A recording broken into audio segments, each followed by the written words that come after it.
Good morning to all of you. We have the resource person of the day, Dr. P.P. Ravindran, with us. This today's session is about the core courses in English language and literature. As we all know, we have slightly revamped the syllabus. We have two courses for the semester. Actually, we are beginning English literature in this semester. Last semester we had course on methodology. Before that, we had a course on Malayalam literature in English, in translation. So we began with Malayalam literature in translation for English literature students. In the second semester, we had a course on methodology, the documentations, formalities of writing, etc. And now we are zeroing down on English literature. This is where it starts. The English literature content starts. Now, our first course is Old English to Medieval English Literature. And the second course is Renaissance and Restoration Literatures. So these are the two courses for the year. One course, the first course has 4 hours per week, and the second course has 5 hours per week. We have already distributed the syllabus to all the teachers. It's available on the university website. Now, just a word about the kind of change that we have brought in. We have just modified the approach. Earlier, we had the students began with the study of the history of literature. So, in the very first semester, they had to study the entire history of English literature, of course, in a nutshell. And then they had to go into the books, the text. Now we have integrated the whole approach. Each course begins with a historical overview of the period concerned. So when we begin medieval English, we have a section on historical overview of medieval English. After that, we have a literary overview, which talks about the trends in literature. And then we go down to the texts and issues. We discuss texts of the period and the issues that are brought forward in the texts. And finally, we go to the reading section where the particular texts of the period are prescribed for detailed study. So this is the structure of the syllabus. It begins with a chronology. Each section begins with a chronology, detailed chronology of the period concerned, and ends with a long list of reference works that they could refer to, the students and teachers could refer to. So the approach, as we had discussed in the Board of Studies, was to integrate historical, cultural, and literary elements together into a course. Earlier, we had kept them separate, and that had created some problems. And secondly, when we start with a particular poem or a novel, very often a kind of new critical approach takes over, and we forget the historical and cultural aspects of the production of literature. We focus on the thematic aspects of literature, and we might go very eclectical. Of course, that has its own value in an undergraduate class. Yesterday, Dr. PPA was talking about sensibility and the need to develop literary sensibility, the need to read literature. But we began with a course. Our first course was Malayalam literature and English translation. So we gave them a lot of stories and poems so that that could serve as an introductory course for coming into English literature. And now the approach for English literature is slightly different. I think in the last syllabus, we had a genre-based approach. We had sections, we have courses for poetry, prose, etc. Now we have a period-based approach, historical approach. That's the main difference. And I'm sure we're going to encounter a little bit of difficulties because the approach has changed. But in the long run, I think this is going to be very beneficial to both the teaching and student communities, because this approach would bring everything to the brass tacks. It would firmly entrench the study of literature in the context. The name of the book is English Literature in Context. So the attempt is to contextualize everything, put everything in perspective, in the historical perspective. And this is the most valid approach being followed nowadays for literary studies. And just a word of caution, in case we feel that the reading section is a little bit underrepresented. We have not given sufficient space for literature as such. It's our duty to make sure that we pick out texts from the texts and issues section and discuss it in the class, and also encourage the students to read literature. These are the introductory things I have to present about the syllabus. Of course, the entire board of studies will be very happy to receive your comments and feedback. We've just begun this year. We have a problem this semester. We are conducting online courses. We may not be able to cover the entire syllabus uh, by means of online courses, and those things will be left to the university to decide the kind of modifications, modifications in the syllabus or the modifications in the examination pattern. Those things will be decided by the university. For the uh, current session, we will focus on the syllabus, and it's this is a long term document. We'll be having the syllabus for 3 years. So even after the COVID pandemic is over, we'll be dealing with the syllabus. So let us focus on the syllabus. Let us think about ways in which we can transact the syllabus in the class, and all the suggestions, inquiries, criticisms are welcome.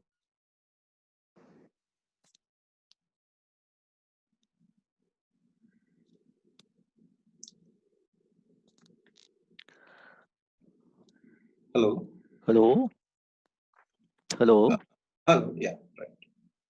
Hello. I can see you, Murali. Yeah. Sir.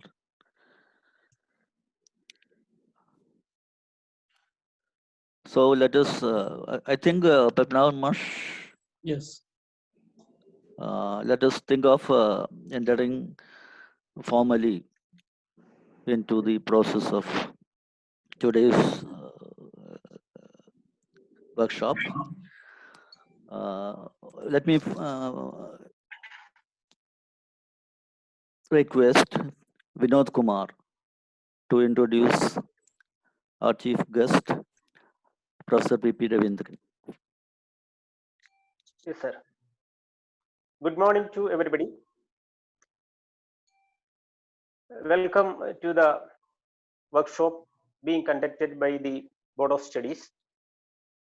Today is the second session of the workshop. We are going to deal with the core text, that is, one is 3B03 Medieval and Old English from 500 AD to 1500 AD, some 1000 years of English. And second book is, or the second paper is, that is 3B04 ENG, that is restoration, Renaissance and Restoration literature, that is starting from 1485 to 1780. This is the book we are basically dealing with, but this must be covering the old, medieval, Renaissance and Restoration literature of English. Especially the book deals with the background of this literature. So luckily we have got an eminent critic of both English and Malayalam literature, Dr. P.P. Ravindran here, who will be very capable to deal with such a historic background of the English literature. So I think I need not to introduce him. Why? Because he is well known among the reading public of Malayalam as well as English.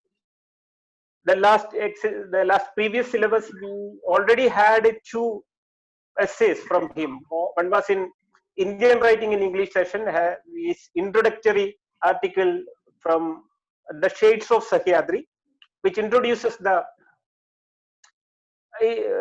history of the Indian writing in English and its nuances.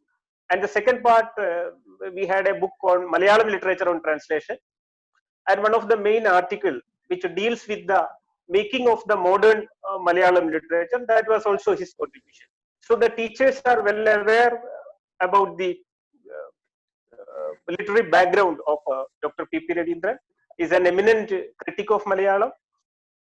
We rarely have such combinations. In Kerala, we have seen whoever is having an apt knowledge in English literary background as well as the Malayalam literary background, with which you can give the students, provide with the students or the readers a proper amalgamation of the literary sensibility of both these languages. So he was the director and professor of the School of Letters, MG University, and presently he is the emeritus professor of School of Letters of MG University, I think. And his books, especially in Malayalam, the Oxford Anthology of Malayalam Literature, it's both volumes edited by him, has been taken as a referential book for the reading in the Malayalam as well as English translation, Malayalam literature in English translation. And again, his Malayalam works such as Idapedalukal and I think Adhunikadayude Pinnampurangal, both these works were also read very well, and it deals with the Malayalam literary analysis in combining with the critical history, critical background of the critical theoretical background. So I think he is a very apt scholar today to deal with the history of this Old English, Medieval English, Renaissance and Restoration literature. I heartily welcome Dr. P.P. Ravindran to deliver his lecture. Thank you, sir. Thank you. Hello. Yes, sir. Kalkand, sir. Kalkand. Okay, right. Shall I begin? Okay. Shall I begin? Yes, sir. Yes, sir. Yes, sir. Good morning, everybody. It's a pleasure to be with you, though only virtually, not in reality. I have been asked to talk about this period, about your syllabus. Of course, I won't be, talking about the details of the syllabus. I have a copy of that certainly with me, but I will be talking in general terms about the kind of perspective which I suppose is guiding you in framing the syllabus, and also the perspective that one could perhaps cull from the kind of discussion that you have perhaps prescribed for your students. I have justly, cursorily, I have gone through the prescribed book, Paul Poplawski's Context of English Literature. Of course, I didn't get time to go through it in detail, but I have a rough idea of, what the perspective of the authors who have contributed to this volume share on the question of literature, on the question of English literature, on the question of language, on the question of literature in relation to reality and things of that kind. Of course, you are experts in the field, Middle English and Old English and Renaissance and Restoration literature and things of that kind. I won't be talking in detail about all that. Certainly, we can take up some specific issues if you think that is needed after my initial remarks. I'll speak for about an hour or so on this perspective that we are trying to inculcate in the students, among the students, as well as the perspective that I believe has guided you in framing the kind of syllabus that we have before us today. Now, this title, Context of English Literature, that is the title, and that I suppose is significant in that, it doesn't talk about literature in the terms in which we have been familiar with in looking at literature for the past several decades. Especially if you look at the history of English studies in India, you would see that we have always promoted a kind of culture, which we have recently recognized as colonialist in orientation. We are moving out of that domain, I am sure. We have already moved out of that. Because, you look at this work, Paul Poplawski's work, context of English literature, the kind of perspective that he has adopted in putting together the essays that are included there, and also the perspective that individual scholars there, individual contributors there try to develop, we would see that it is radically different from the kind of approach that you would find in works on literature, general works that perhaps provided a background to English literature in the past. For example, you have titles like David Diachi's The Medieval World pertaining to this period, or you have Christopher Hill, Society and Puritanism in Pre-Revolutionary England.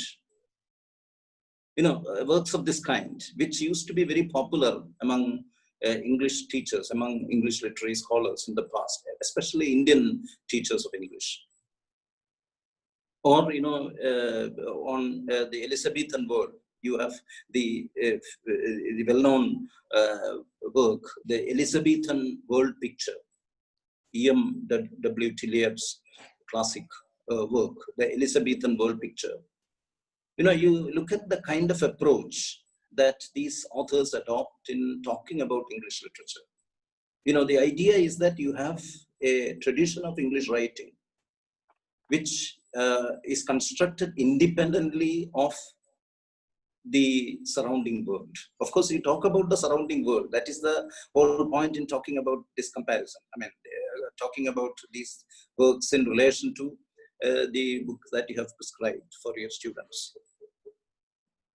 The E.M. W. Tillot book, for example, Elizabethan World Picture, the idea is that you have a world developing independently of your cultural attitudes, your attitudes to culture, independently of your literary taste, independently of your attitudes to your social attitudes on specific issues that you call literary, independently of your sensibility. And then you also have the tradition of writing, which are to be linked. This is the duty of the writer. This is the duty of the teacher, of the critic. You have to bring these two domains of operation together. You have to bring them together. You have to link this sensibility. You have to link this tradition of writing, this tradition of reading. You have to link this literary tradition with the worldly tradition, with the experience of the world. Now, this kind of approach, I don't think this is the kind of approach that Paul Poplawski promotes here, and that perhaps is the basic difference. And when he talks about context, he doesn't mean context in the sense in which perhaps E.M. W. Tillot and others thought of context in the past. You have, so for example, a book published by Malcolm Bradbury. I think it was published sometime in the 70s. The social context of English novel. You would see that he uses context in a way, that thinks of the world as cut off from the literary experience. Whereas, when you look at Poplawski's book, the essays in Poplawski's book, you would see that, what you have there is, you don't have this feeling that the context is cut off from the literary experience. You don't feel that the context is, it stands aloof from the literary experience. Context is integrated into the literary experience. You don't look upon it as a kind of background, as a kind of backdrop. You look upon that as something that is integrated into the experience of reading, experience of writing, integrated into literary sensibility and things of that kind. So this is, this is the sense in which I consider this to be important. Though, I haven't gone through the individual essays in great detail. I see that this perspective is very radical. Looking upon context as something that is integrated into the text. We will talk about that in detail, maybe towards the end of my discussion. But before that, when you talk about English literature in context, in fact, we see that over the past few decades, the idea of English literature itself has undergone radical changes. And that is, that is where we realize that the idea of context, the new idea of context that we are developing today is intimately associated with this new sense in which we are looking upon English literature as a body of writing. You see, I would say that, many people certainly have said this, English is no longer what it was in the past. Literature is no longer what it was in the past. That is the kind of word that has emerged, the scholarly word that has emerged over the past few decades. Now, there was a time when you were very confident about what you are talking about when you said you study English literature. You need not even say English literature, you just students of literature. As though, the other language literatures have no claim on the term literature. But now you realize that English literature is a contested idea. English itself is a contested idea for Englishmen, even Englishmen and English women. English is a contested idea because you know that maybe while I was doing my MA and BA and my courses in the 70s, 60s, late 60s and 70s, there was no problem about defining English literature. When I was doing my MA in the 70s, as a student of English literature, I never faced a problem regarding the definition of English literature. English literature means true blood British literature. That is English literature. Of course, you have other things also. You have, for example, a paper that was the time when perhaps American literature was becoming popular, and you also have perhaps a stray paper which was an optional paper on American literature. But then, if you are to complete the course, you have to be well versed in the various areas of English studies, British literary studies. So English meant British literature for a long time. But you see that over the past few decades, you have this understanding of English sliding, this understanding of English, shifting and changing. You could say that the context of the idea of English is changing. Context in the sense in which we have thought about context earlier. Context of English literature is changing, not just the background of English literature, but other contexts, the way in which, for example, we respond to English literature. The reception of English has changed. There was a time in the, I think after the 60s, when you talked about new literatures in English. When the English is not just British English, but you also started talking about American English. You started talking about Canadian English. You started talking about Australian English, New Zealand English. You started talking about Caribbean English. So you have different variety, and Indian English perhaps. That comes a little later, I believe. So you see English, the definition of English, that changes. That doesn't remain the same. That doesn't remain static over the period. You see that it is changing. It has changed over the past several decades. this has happened even in Britain, in fact. Now, I have, if you look at the book that you have prescribed, Context of English Literature, you would see that the term English itself is not really something that all Englishmen would claim a relationship to. Because, English literature, I think your first chapter of that book, I mean, the book on Middle English, I mean, the article, the essay on the chapter on Middle English, it elaborately discusses this, I believe. Where, you would see that English is related to the name Anglo-Saxon. And Anglo-Saxon people are not English people, actually, I mean, British people. Because the original inhabitants of Britain, British Islands, British and Irish, that area, they would say, not Anglo-Saxons. Anglo-Saxons are settlers from, European area. Who settled in England, who invaded and settled in England. And the first chapter, Middle English, in fact, discusses their invasion in great detail, who spoke Old English.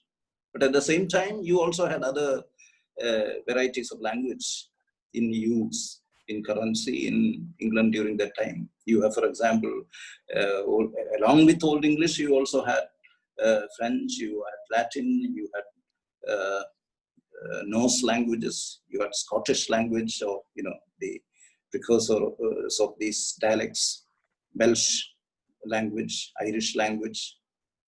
You have, in fact, I remember in the 70s, in 1977, Tom Nairn is a well-known British intellectual. Tom Nairn was associated with the New Left Review for a long time. In fact, the book that I'm mentioning now by Tom Nairn, this appeared in parts in the issues of the New Left Review.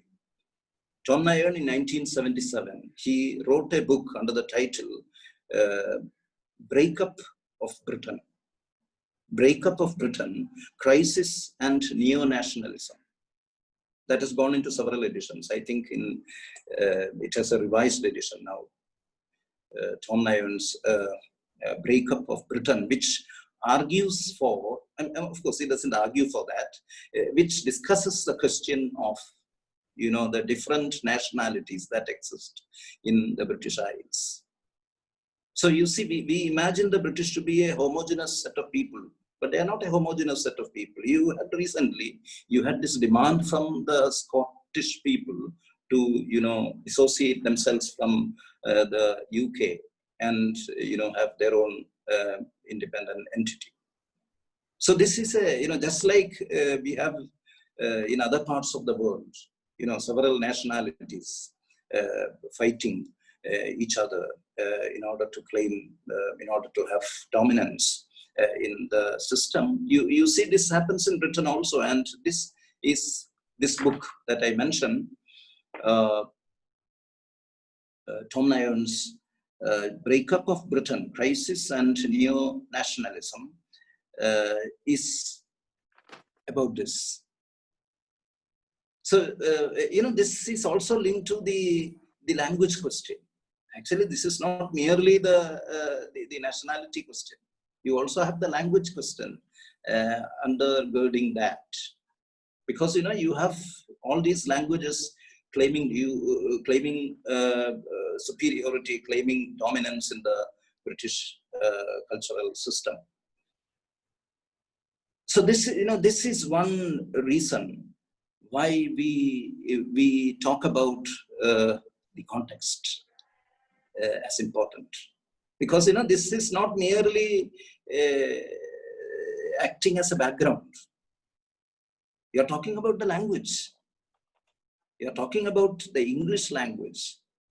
And you would see that literature in this context gets embedded in the hello. Hello, sir. Welcome. Okay. Literature here gets embedded in the nationalist question, embedded in the nationalist consciousness, which is what Tom Nairn's book, also proclaims. Literature, how literature gets embedded in the nationalist consciousness. You have, for example, if you look at the history, the cultural history of England, cultural history of the United Kingdom, you would see that you have this nationalist consciousness acting as an important motive in developing a canon of English writing that is distinctively British, that is distinctively English. I have a reference to this particular volume, the Short Oxford History of English Literature by Andrew Sanders. If you look at the opening remarks that this author makes, this is a history of English literature, but perhaps a history that is written in the kind of perspective that we are talking about today, in the new perspective.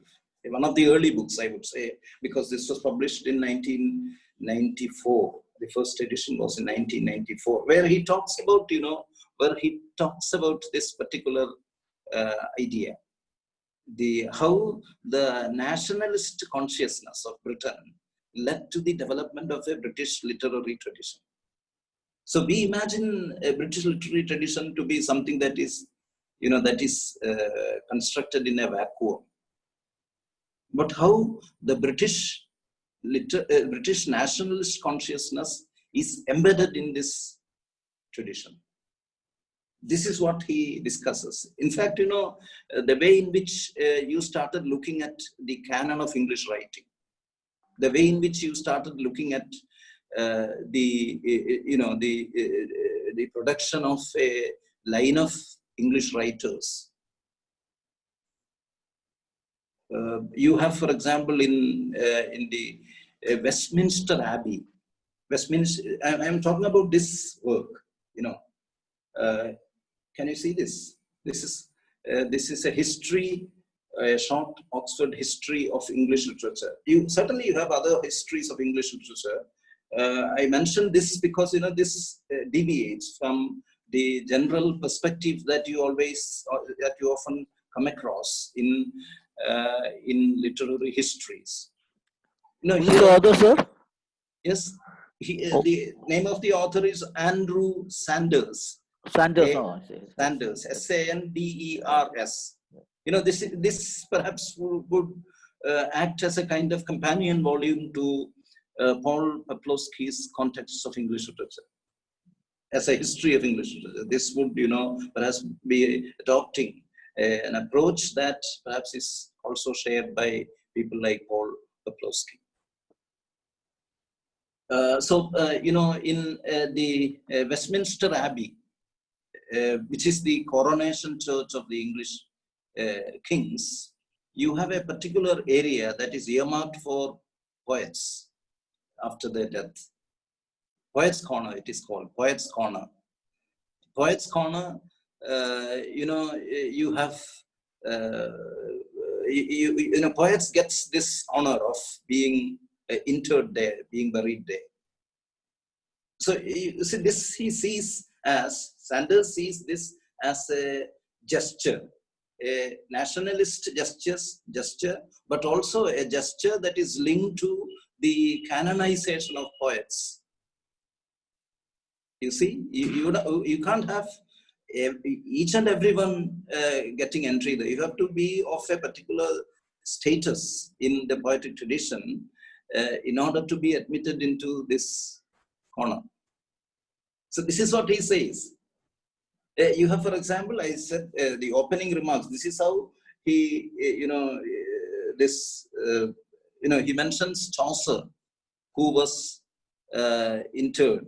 He was the first poet to have been interred there, to have been buried there. Chaucer was, after his death, he was buried there. But then, it became a practice. Chaucer was buried there not because he was a great poet then. He was perhaps not considered as a great poet then. That is a later kind of assessment. That's a later assessment. That's a later rating. He was interred there because his wife happened to be close to the royal family, and he was living in the neighboring area. But then it became a practice to have, to bury great poets after their death here in Poets' Corner.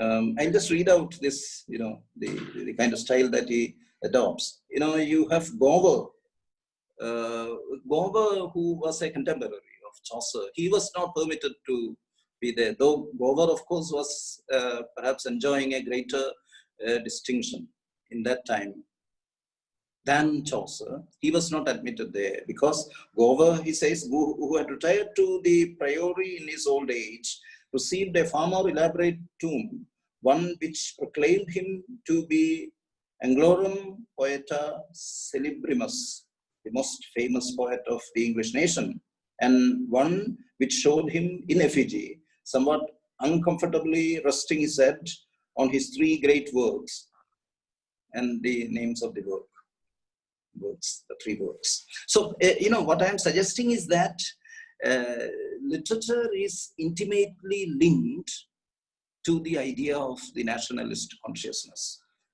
in the case of English literature. And you would see that the kind of canon that was constructed as part of this English literary tradition, that again is something which is linked to the idea of nationalism, British nationalism. You can, for example, later in the 18th century, you can see Dr. Johnson, for example, contributing his might in the construction of this tradition. You look at the kind of work that Dr. Johnson did, apart from lexicography. You would see that he was interested in publishing journals. He was interested in writing a compendium or compiling a compendium of the biography of British poets, lives of poets. Lives of poets, a compendium of the biography of important English. In fact, it is, canonizing poets. What he does is to canonize a tradition of British poets. Or, writing prefaces and then compiling an edition of Shakespeare.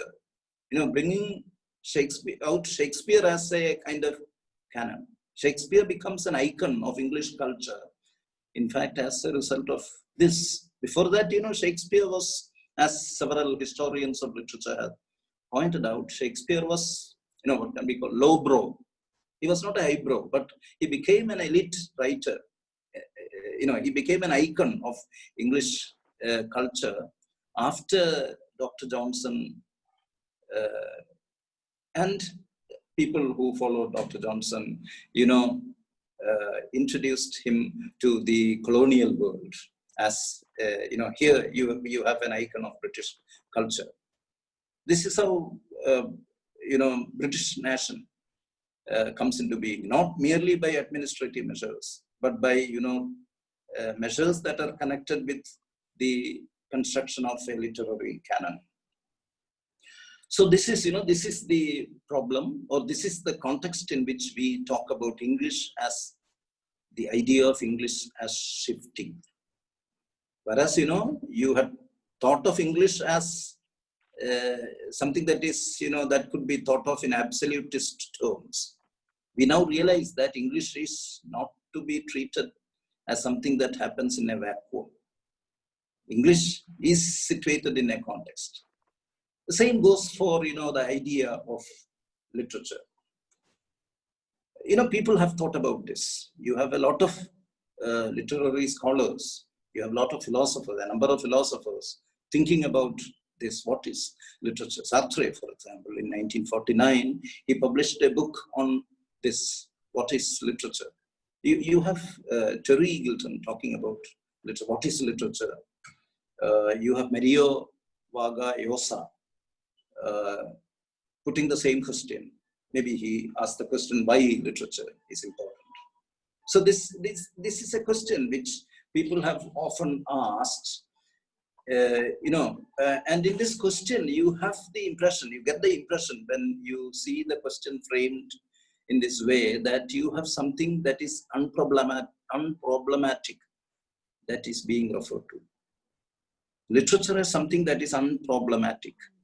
But if you look at the history of the word literature itself, you have, for example, the history of world literature charted by a scholar like Raymond Williams, for example. It is one of Williams's keywords. You must have come across this book, Keywords, that Williams originally began as an appendix to his early work, Culture and Society. Keywords, and then he decided that he will publish Keywords as a separate volume, and you have the original Keywords project by Williams, which contains about 110 or 111 words, I think. After that, you have other people also joining in, and you have an expanded set of keywords developed by the disciples of Raymond Williams. Anyway, keywords. This is one of the keywords that has shaped the modern modern world of ideas. Keywords, literature. Now, literature, what Raymond Williams says, I mean, this is not something that Raymond Williams alone says. You have a number of people, suggesting that, like English, literature is also to be deemed a problematic term, a contested term. Because literature, what is the object of study that you imply when you talk about literature? You have Raymond Williams saying, you started using that term in the 14th century, in the period that we are looking at in these two papers, in the 14th century. But then, that the 14th century idea of literature meant polite learning through reading. This was the general sense in which 14th century scholars thought of literature, polite learning through reading. But then, it is very complex. What is polite? What is learning? What kind of reading? You have a number of questions, arising as part of this. Can you think of, a polite set of writing which will be accepted as a polite set of writing by all sections of society? Questions of exclusion, questions of inclusion come in. And you also have, for example, you have the title, Literature as an Elusive Terrain. Elusive Terrain is the title that Meenakshi Mukherjee gives to one of her later, I think, perhaps the last work, I am not very sure, published sometime in the early 2000s, early decade of the new era, of the new millennium, 2008, I'm not very sure. Anyway, Elusive Terrain. Elusive terrain is literature. Literature, constantly shifts its meaning. You cannot, you sometimes use it for imaginative literature, sometimes you use it for non-imaginative literature. You can use it for factual kind of writing. You can also use it for fictional kind of writing. You can use it for historical kind of writing, non-historical kind of writing. Use it for subjective and objective. You can use it for elite kind of writing. So also for popular writing, all kinds of writing. That's why some people today would prefer to call writing, call it writing. You don't use the term literature, you use the term writing.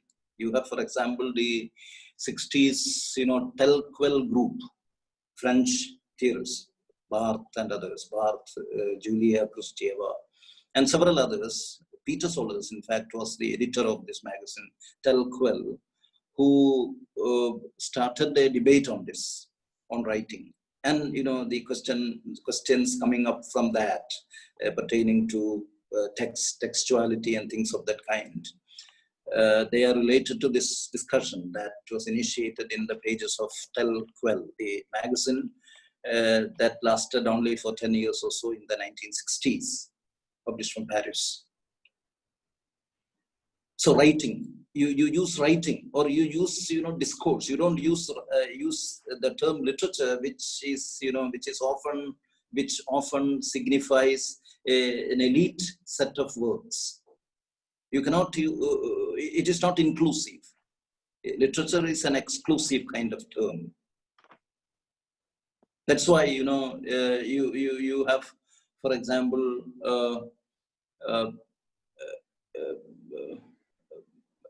the definition of literature as something that excludes the social world, excludes the social, this idea. Again, the question of context is there. Literature is something that arises in a vacuum. You say that literature is related to the world, but then you forget that maxim after you have entered the world of literature. It somehow cuts the world out from its interior. This idea is part of literature with a capital L. People have talked about it. Terry Gilton has a book on that. You have several other people talking about this idea of literature. So you see, literature, on the other hand, in practical terms, we know that literature refers to a range of writings. You can simultaneously, especially in an English literature course or in a literature course, you see that you can simultaneously use it to refer to the essays of an old author, essays, for example, of Francis Bacon. You can use it to talk about the spiritual autobiography of Bunyan. Now, what is the relation between these two? You can use that term to refer to the travelogue of a person like Dean Muhammad, for example. Dean Muhammad, who was the first travel writer, Indian travel writer. He traveled from India to Ireland, and then he wrote a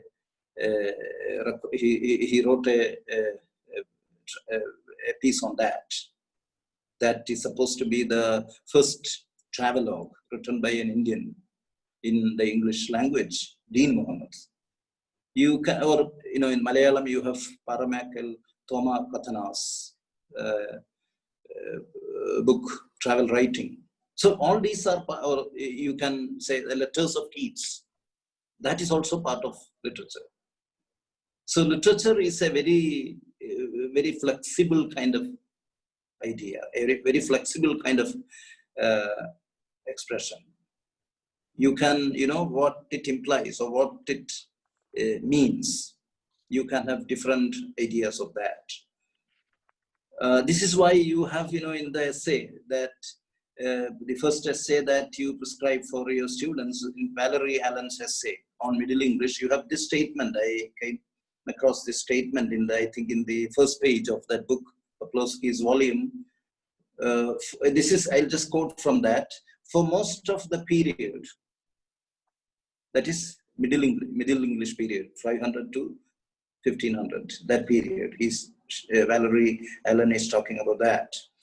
For most of the period, that body of writing containing what we now call literature encompassed, without division, texts that today we categorize as religious, historical, legal, medical. You see, what is a common element in these several heterogeneous kind of writing? What is there in common between a piece of legal writing and a piece of religious writing? What is there in common between historical writing and legal writing? So this is why we say literature is a very vague kind of area. It's an elusive terrain, as Meenakshi Mukherjee says. Then again, you have this question: will all writing come under the purview of literature? You have people asking this question. Will all literature come under the purview of writing? You have, black writers in America asking this question. If you look at the anthologies of writing, anthologies of American writing published before 1960, you would see that they rarely contained a piece by an Afro-American writer, a black writer. You have, women writers asking this question. They used to be asking, they used to be worried about this. They used to put this question: how many of women writers find representation in the selection that you have made of Indian writing, of British writing, of American writing? You have Dalit writers from Maratha putting this question, from Gujarati, from Bengali, from Tamil, and even from Malayalam. Whether you have, proper representation for Dalits in your writing. So this kind of question arises because, in spite of the claim that literature is very inclusive, you see that certain experiences are excluded from the purview of literature. So it is also an exclusive category. So there is a selective kind of approach adopted in constructing the tradition of literary writing.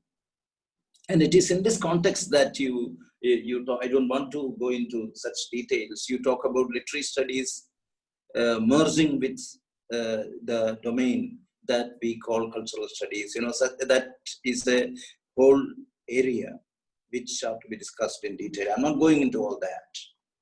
So, it is in this context that we have to talk about the context of writing, context of literature. Because these are all part of the context. How certain things are excluded, certain experiences are excluded. How certain experiences are included, certain experiences are excluded. These are all part of the context. So, looking at things in theoretical terms, to look at things in theoretical terms means, you are developing a perspective for yourself. It's not merely talking in general terms. You are trying to develop a perspective for yourself. That's what I said we have in this particular work. You have a perspective and you seek to inculcate that perspective in others also. So this perspective, if you look at this perspective, context-related perspective, you would see that, I have already mentioned, this is not the old meaning of context that you have in context of literature. You talk about, for example, the context of language and representation. How questions pertaining to language, how questions pertaining to representation are raised in this context, and how these questions merge with the questions that are considered interior to literature. So literary questions are not, cut off from the contextual questions. This is what Edward Said means when he talks about the worldliness of the text. Worldliness, you have Said's work, The World, the Text, the Critic, where he talks about the worldliness of the text. This is about the context actually. The context enters the text and, inhabits the text as part of that. You cannot easily disentangle the text from the context. In fact, they are not separated at all. That is why, you have people, several thinkers today, you have several writers today talking about context as something that is part of the text. Text and context are inseparable. Context text and intertext are inseparable. You know, all texts refer to other texts. This is, this is the idea of intertextuality, which was developed in the 1960s again. 1960s is a landmark period. It's a crucial year. You talk about the crisis in English studies that developed in the 1960s. You talk about the crisis in the humanities. So in the 1960s, you had this idea of writing. I mentioned writing replacing the idea of literature. Now, context conceived in the new sense. Context understood not as, as background to the work of art, but as something that is integral to the work of art. So how does this happen? How does this happen? I think this happens through language, in fact. That is why representation becomes important, a constructivist notion of representation especially. Language and representation. Literature's language, certainly, but an excess of language, that is the most important aspect. Literature is language, but it is also, there is also some surplus of that. Language plus, we might say. Literature is not merely language, it is language plus. Because, that is why I think, that is also why Meenakshi Mukherjee referred to literature as an elusive terrain. Because, this constantly evades your grasp. You cannot capture this plus. You cannot capture this surplus.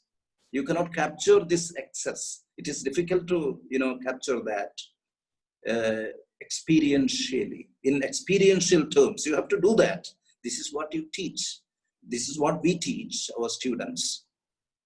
To, to capture this surplus of language. When you read a poem, you see that it is not merely the text. There is also a surplus. There is also an excess which has to be experientially captured, not just captured, experientially captured. And for that, you have to develop a particular kind of sensibility. I think you mentioned today the person who initiated, I think Vinod, he talked about sensibility that was discussed yesterday. So this is the idea of sensibility. That is part of context, in fact. That is also part of text. So sensibility, you might ask, is it part of text or context? It is part of both. That is where we, bring in the new idea of context. So language, you have in the post-Saussurean tradition, we talk about this as the post-Saussurean tradition. Post-dating Ferdinand de Saussure's course in general linguistics. So Ferdinand de Saussure's idea. I'm not saying that, Saussure is not to be questioned. You have, in Saussure's own time, you have people like, Voloshinov, for example, questioning Saussure basically. Voloshinov it is said, was actually Voloshinov's book, Marxism and the Philosophy of Language, which appeared in 1929, I think, 1928 or 29. This work, it is said, was written by Bakhtin, Mikhail Bakhtin, Voloshinov's Marxism and the Philosophy of Language, which, was a very fierce critique of, very devastating critique of Saussure. So you can do that. But that tradition was not continued immediately after that. It was picked up only later. It was picked up in the 1960s. Voloshinov's book was read and reread and dissected thoroughly only after the advent of the crisis in English studies that we are talking about. Anyway, this is important. In the post-Saussurean concept, you have language not merely acting as a passive medium for the communication of ideas, preset ideas. You consider language to be contributing significantly to the construction of the meaning of a word, the meaning of words, meaning to language. Whatever language you are using, this language is not merely a passive medium. That used to be the idea before Saussure's day. Linguists thought that language is acting as a passive medium for the communication of ideas. You have preset ideas, and then you have a language. You take these ideas from the outside world and then put it in the medium, and then it comes out in the form of words. That used to be the notion. But then this is not what happens. Saussure said. On the other hand, language is signification. That is what Saussure said.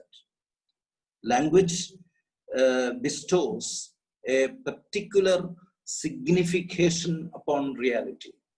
Language bestows a particular signification upon reality, a particular conceptual organization upon reality. So this is, this happens. And it is because of this that you can talk about the excess in the case of literature, the surplus in the case of literature. So that is why representation also becomes important. Not merely language, representation, the question of representation.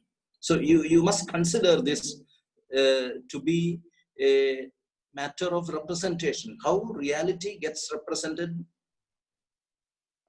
how experience gets represented in language, in the form of poetry, in the form of a novel, in the form of a short story, in the form of artworks.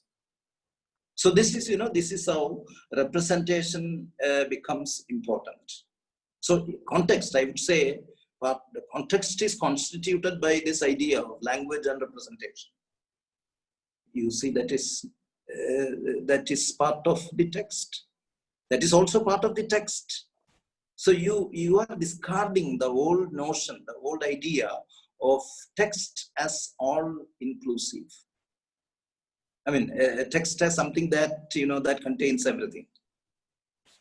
Text as the end of everything. You have the idea, the autotelic notion of autotelic concept. Autotelic means text as the end of everything. Text as end in itself. So that that is to be discarded. That has to be discarded. You realize that you consider language to be something that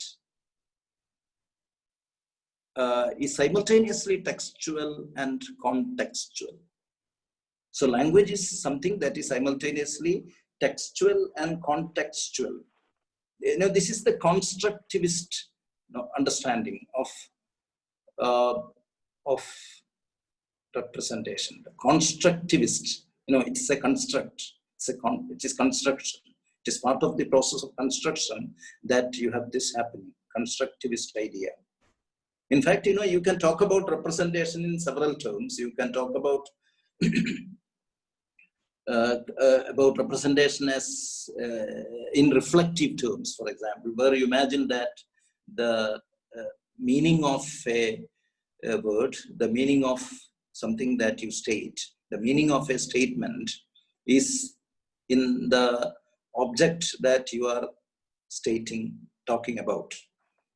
If I am talking about an animal, about a tiger, the meaning of that is there in the tiger. This is the reflective idea of representation. On the other hand, I can say the meaning of representation comes from the speaker the intentionalist notion of representation. I decide what is the meaning. So both these certainly are related to language, but both these are old-fashioned ideas which post-Saussurean linguistics and post-Saussurean literary theory would not approve of. That is where the question of the constructivist idea, recognizing the social nature of the construction of meaning. You have, in fact, this work, the classic work by Peter L. Berger and Thomas Luckman, the social construction of reality. Reality as something that is constructed socially. Reality as something that is constructed by society. So here, it is here that we have the idea of context being illuminated in a significant way. When we consider context to be constituted by representation, constituted by constructivism, constituted by language and linguistic communication. I think I'm close on 1 hour. I'll take 5 minutes or so. You can also talk about the production and consumption of literature as part of the context. There again, you are not talking about things that are outside the text. You're talking about things that are simultaneously inside and outside the text.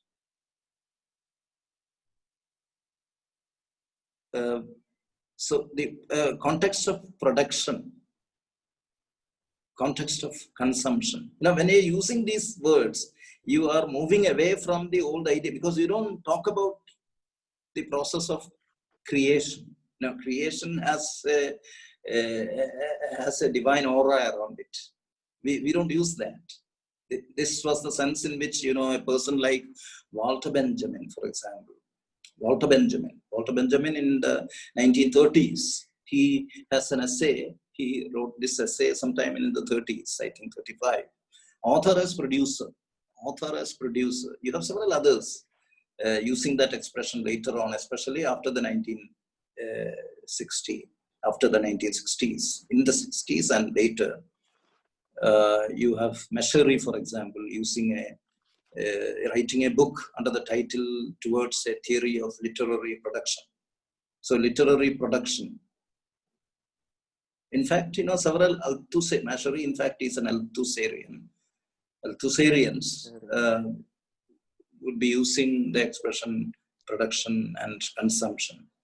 This was originally Marx's term. Marx talked about production and consumption. In fact, he talked about spiritual production.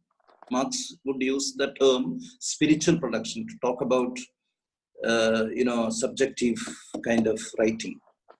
He wouldn't, he wanted to distinguish it from material practice, material production. Of course, he didn't mean anything bad by saying that this is spiritual production. He wanted this to be treated on par with material production, because he considered this to be part of what he called non-productive labor. Spiritual production is, he would make a distinction between productive labor and non-productive labor. And this is, non-productive labor, where, you don't have this distinction between use value and exchange value. That is where the question of non-productive labor comes. Anyway, so this idea, context as constituted initially, I said, by language and language and what? Representation. Language and representation. Secondly, context as constituted by the production and consumption of literature. That is where, I think your Plosky book discusses, for example, questions of market. Who were the consumers of a particular kind of writing? Heroic poetry. who were the consumers of heroic poetry, and how did that kind of economy contribute to the development of that poetry? You have questions of that kind. You cannot say they are, exterior to the experience that we are talking about. They are not exterior to literature. They are also part of the literary experience. Similarly, context of, I'm not talking in detail about that because we have, as part of our literary discussions, often talked about history and culture. So that is also part of that. That is also part of the context we are talking about, context of history and culture. Similarly, I mentioned earlier intertextuality, textuality, and questions of that kind. So all these are, part of the context we are referring to. In fact, you have a number of new trends which have elaborated some of these ideas in great detail in their own projects. You have, for example, cultural materialism. A number of writers who, even Raymond Williams's writings. In fact, of course, Raymond Williams cannot be treated as a cultural materialist. He was the one who contributed the term cultural materialism, but I don't think you can consider him to be a part of this movement. It was, in fact, his disciples, his followers and his friends who moved on and decided to have this kind of trend in currency or new historicism. Where again you have history, but history discussed textually. History becoming part of the text. So you would see that such trends become dominant today because of the alternative idea of literary experience. So this alternative idea of literary experience, which is more materialist in orientation, I would say, which is more responsive to the idea of consumption, which is more responsive to the representation question, which is more representative or more responsive to the idea of production, the idea of textuality. These, in fact, are very important, and these find a representation in the kind of attitude that you have in Poplowski's work. For example, if you look at, you have, for example, a work by Aram Wieser. Aram Wieser has edited, a book of New Historicism, I think. A reader, New Historicism reader. If you look at Aram Wieser's, introduction there, you would see that he talks about a few things which are important for this approach. Not only this approach, several approaches that have, come in the wake, let us say, of the crisis in English studies that hit the humanities in the 1960s. I'll just mention some of those things, and I think I wind up. It's almost 20. I'll just mention some of these. One of the questions that Aram Wieser mentions pertaining to the new historicism trend is that every expressive act is embedded in a network of material practices. We, in fact, have been talking about it. Context of material practices.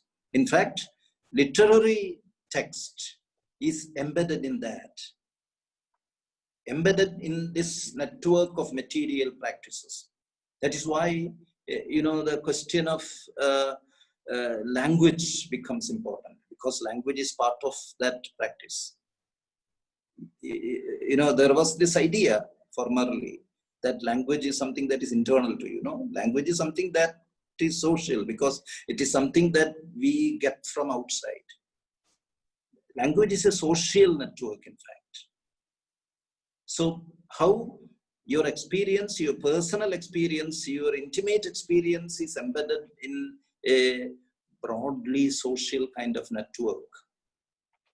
This is one important aspect. of some of the perspectives that have developed recently as a result of this change that we are talking about, change that some people discuss as a kind of paradigmatic shift, and you have such terms. Paradigmatic shift has happened in recent. This is one aspect of that. A second aspect that Arambisa mentions is that literary and non-literary texts circulate inseparably. You would think that you can make a distinction between literary text and non-literary text, but no. You see that they often circulate inseparably. A work which perhaps has a better publisher, that is a non-literary kind of element, a non-literary factor. But that circulates more. Pierre Bourdieu has, talking about the international circulation of ideas. He says, it is not because of the internal merit of a work that it is chosen by a foreign translator to translate and circulate in his own or her own language. So it is by accident. Maybe this person happens to be a friend of the translator, happens to be a friend of the writer in the other language, that he decides to translate it and circulate it. And the people from the from the readers from the receptive culture would imagine that this writer is perhaps the best, within quotes, writer in the other language. But you are not aware of the canon. You are not aware of the canonical status of the writer in the language, the original language. But you translate him, and here, he or she occupies a position of eminence. So this is the problem. This is what Arambisa is talking about, that literary and non-literary texts circulate inseparably.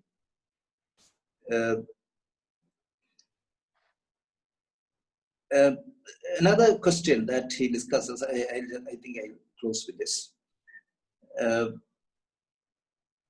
Every act of unmasking, every critique of opposition uses the tools it condemns and risks falling prey to the practice it exposes. You have, for example, it is one idea associated with deconstruction. Now you have this feeling that you are using a particular method in order to expose the bogus nature of an experience. But then you realize that after some time, you yourself become prey to that. You yourself become, you yourself are exposed to that particular failing. So this is what he is talking about. This, you think you are attacking liberalism. Then you see gradually, you realize that you yourself have become a liberal thinker. That is possible. That is how, you think you are from outside, you are trying to expose something that is inimical to you. But then after some time, this context becomes part of the text. You become a liberal yourself. So this is, this is the problem with the context. I think you have a lot of, things to discuss, especially in relation to the syllabus that you have revised and devised. Maybe you will have time for that. I think I'll stop here. If any intervention is to be made, I can do that. It is a pleasure. It was a pleasure to be with you. Thank you very much. Thank you, sir, for the highly inspiring take on our syllabus and also the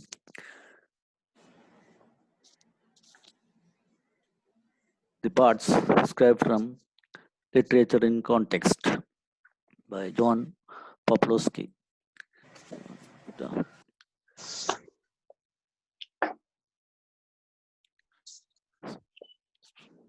Thank you.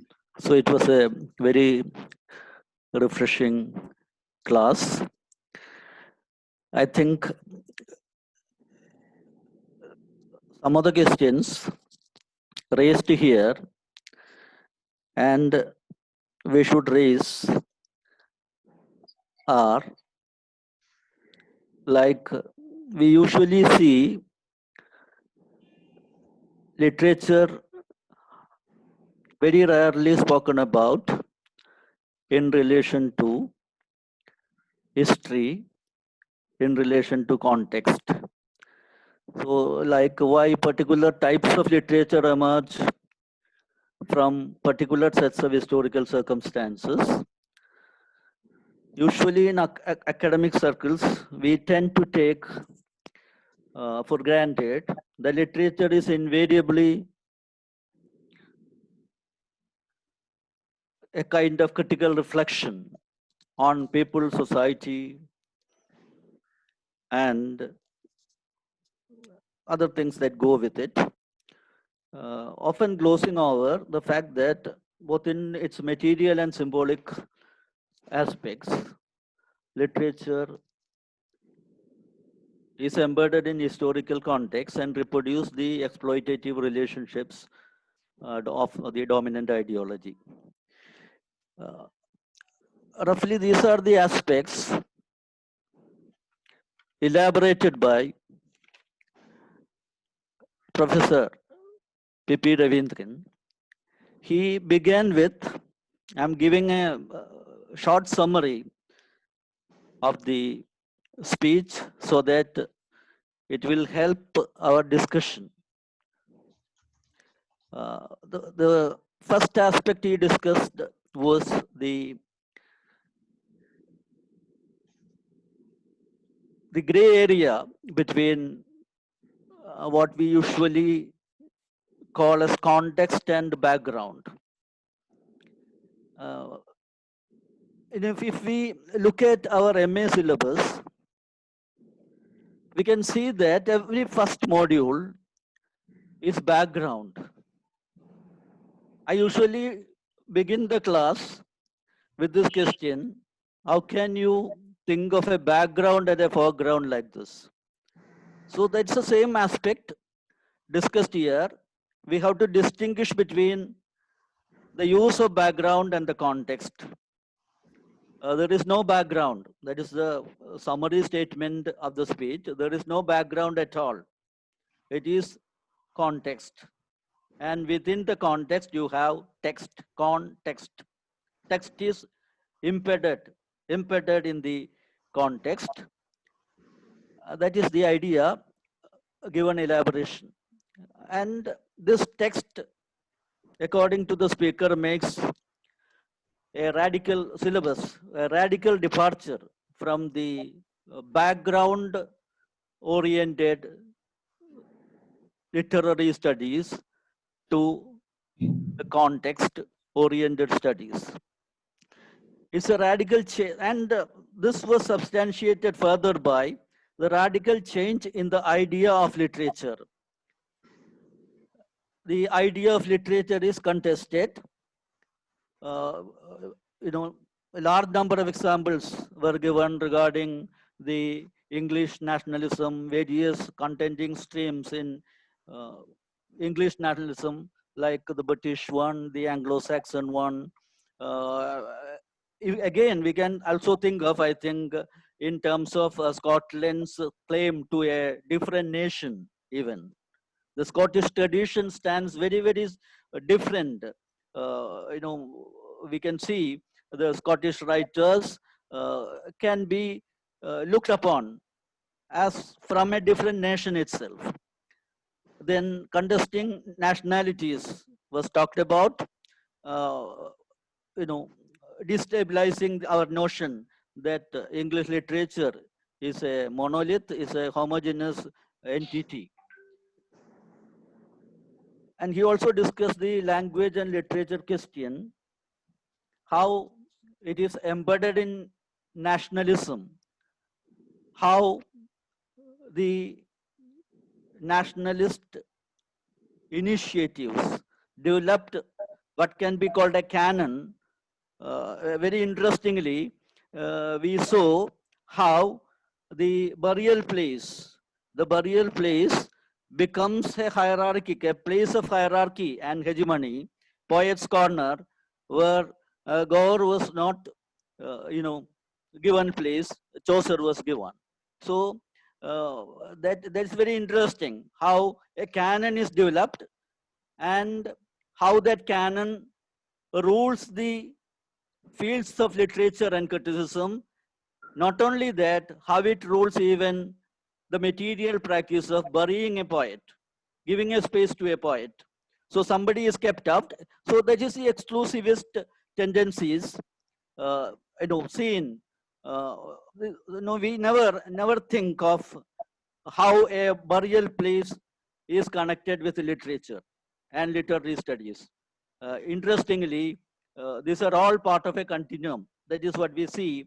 That is what the message passes to us. Now, Dr. Johnson's special role in canonizing English literature and especially canonizing Shakespeare. How Shakespeare is placed on a pedestal and with imperialism and its, accessories, completing the work of Shakespeare canon. There are books, focusing on Shakespeare canon. Again, the emphasis was on the elusive, terrain, of literature and problematic definitions of defining literature is a very difficult task. It cannot be fulfilled, completed, because literature cannot stand alone, and literature is one of the discourses. We come to cultural studies. That's the entry point to cultural studies. Literature is replaced by the term writing, and further theorization of writing leads us to the term discourse, which is currently used. What we have seen is in all these processes, there works a kind of selective approval of texts, selective approval of practices, selective approval of certain tools, showing us that some kind of hegemony is always in operation. And so there's a need to develop a perspective. So that is the first aspect of context, background. He addresses the context, background, conflict in that way, signifying the need for developing a perspective. The second larger aspect discussed was the context of language and representation. We come to language. National issue was also a language issue. Language issue in the sense that mostly it has been between languages, among languages, and even, I think, different registers and dialects of language were involved in that conflict. So, focusing on language, he develops the context question to language and representation, quoting perhaps one of the most familiar texts of Said, the world, text, and the critic. How we have to connect the text to the world from which comes from, and what is the importance of reading that text by a critic or a reader, keeping in view all these categories. Then not only text, it becomes complex, more complex in the sense that texts are not standing alone. Texts are placed in interrelationship with so many other texts, leading to the question of intertextuality. The very title given to a novel, Sita, brings in Ramayana, brings in, all the interpretations, all the discourses related to Sita. That way, text has a higher or a more elaborate concept, becomes a more elaborate concept of one discourse, one text one entity placed in a network of relationships. And referring to Saussure, the earlier passive role of language was also discussed, and the transition from that to language, something that mediates reality, that signifies and distorts reality and enables representation, was very interestingly, described. Text as autonomous, language as arbitrary, all these text as autonomous, that was contested, but language as arbitrary, language as an arbitrary entity, as proposed by Saussure, was accepted by the new changes. That was one of the new changes, and how it gradually led to the social construction, the concept of the social construction or literary constructs.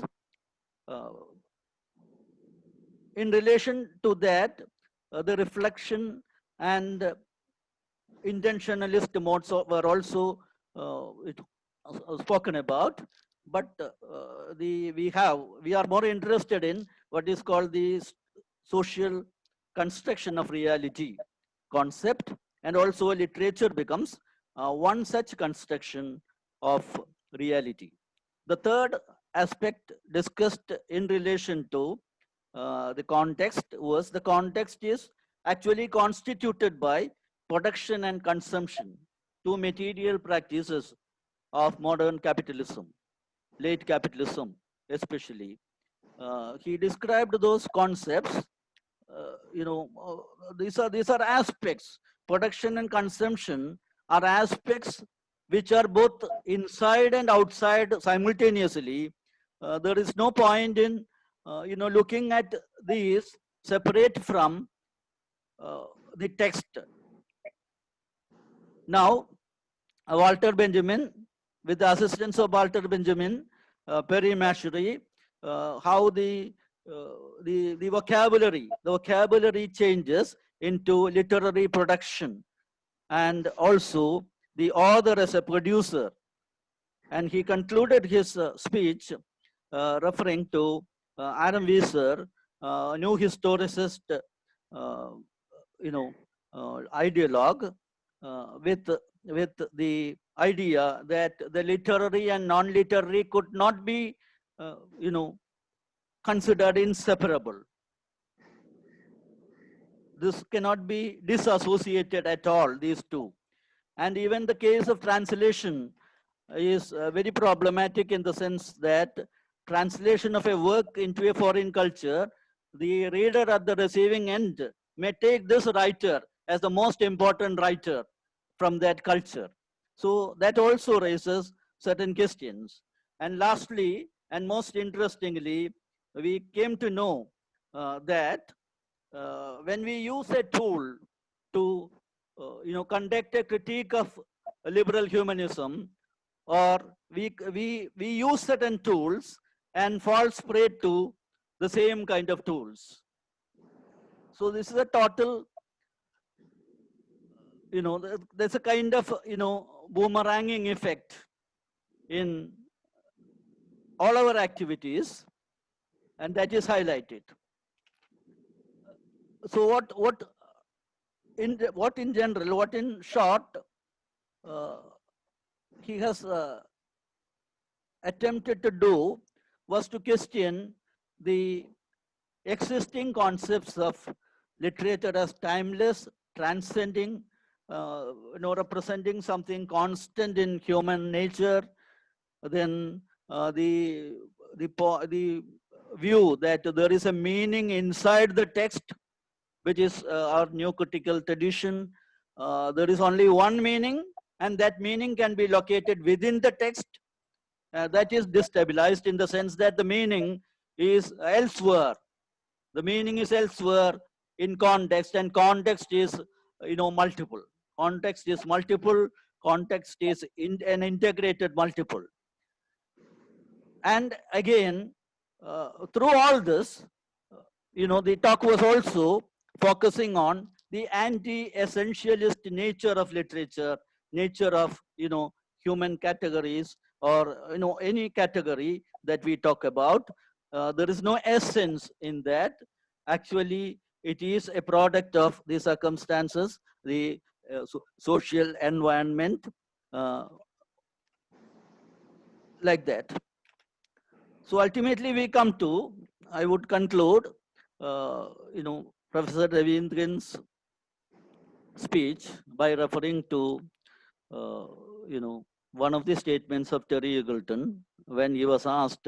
Actually, this statement was produced, spoken in. It was a comment in relation to literary criticism.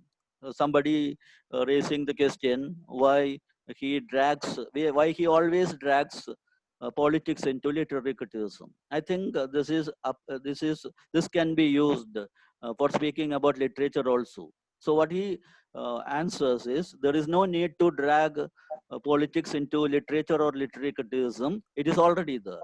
So this is the kind of politics that we saw through the description and also elaboration of the concept of context, market, literary production. All these categories somehow lead us back to the essential. Again, essential is problematic, but we have to, for some kind of convenience, we have to use the term fundamental aspect of, it's a fundamental aspect of our own activities, because literature involves the organization of social life into a form, into a somebody would say, into an aesthetic form. That is, a novel or a short story organizes social life into a genre, in the form of a genre, and somebody reads it.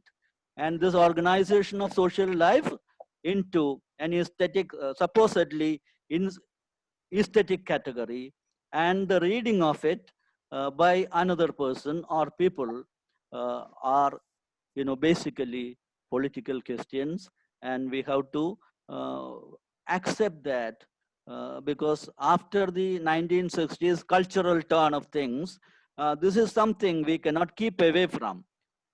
This even when we keep away from, we are involved in that, but in a reactionary way. So that is what I think the spirit of the speech in relation to the syllabus and the prescribed parts from Poplowski that we heard, we were listening to just now. Thank you, sir, once more for such an insightful, uh, class on the philosophical and social dimensions of social and political dimensions of the syllabus. Now, it is put to you, the audience, for further discussion, clarification, suggestion, comments, whatever from your side. Thanking Professor P.P. Ravindran once more. Let me invite people, participants, to actively engage in, engage in this process of, discussion on our what we are going to do with this, from this perspective, what we are going to do. You please clarify any doubt if you have, or contribute to this, or make suggestions, and be active in the process of participation. Thank you.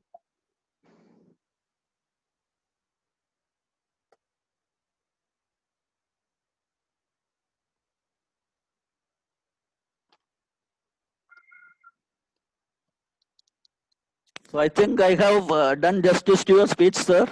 Summarizing it. Certainly, Murali. You have done more than justice.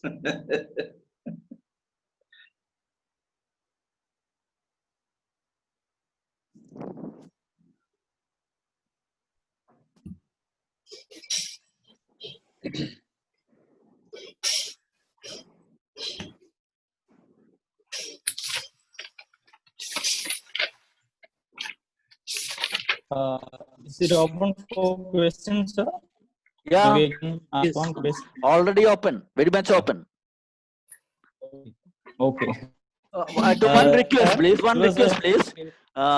Please listen. All the participants may not know each other, one another, and please introduce yourself before you start speaking. Thank you. Sir, I am Dhanesh. I was working in St. Joseph's College, Pilatra. Then now at present, I am working in Geetham University, Hyderabad. The English department there. The introduction is enough. Okay, Dinesh, proceed. I know you, but others should also know. Our Yeah, that's Ravindran sir should know. Yeah, I haven't met Dhanesh, but I know. Yeah, okay. Yeah.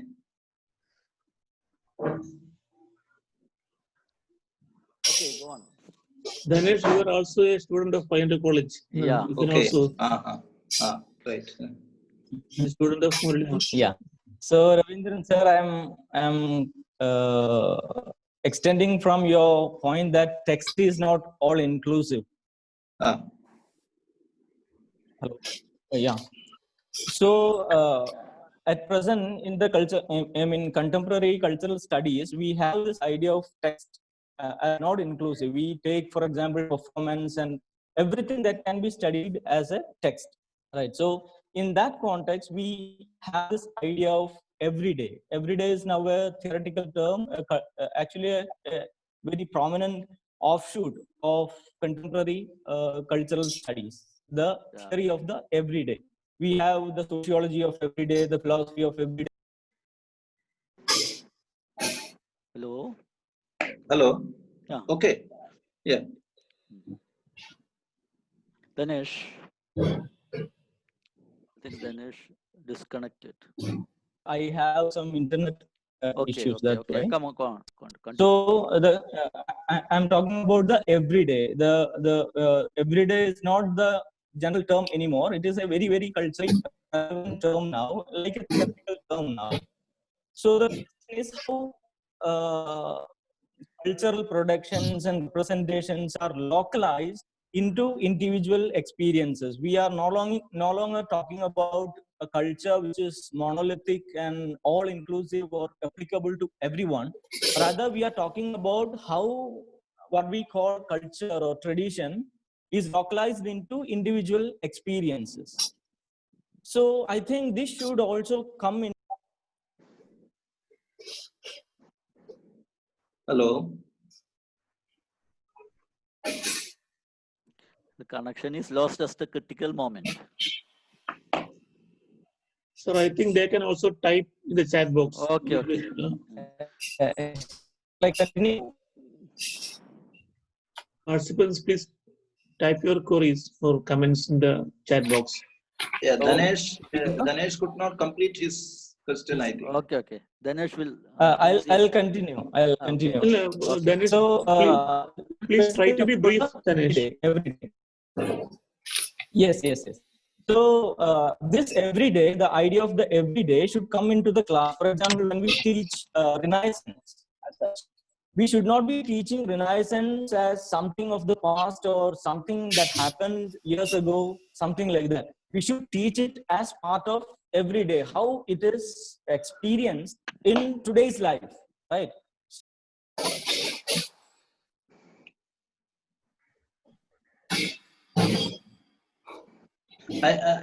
I think I got your point, Dhanesh. Hello, can you hear me? So in that perspective, how we can consider every day as a text, and what should be all the teacher when we teach the everyday?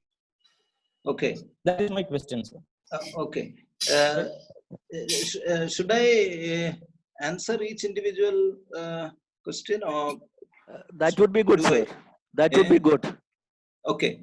In relation to the question of Lefebvre's everyday, quotidian actually is the word, and quotidian, there is a slight difference between quotidian and the everyday. If you become very very specific about these words. Nevertheless, what I would say is that actually the notion of context, in the way in which we have defined it, it also encompasses the notion of everyday, because everyday, is a temporal term that gets spatialized in the notion of context. Okay, when we talk about context in the terms in which we described it, it becomes an everyday kind of phenomenon. You are not discounting, or you are not, excluding the everyday from the purview of the context.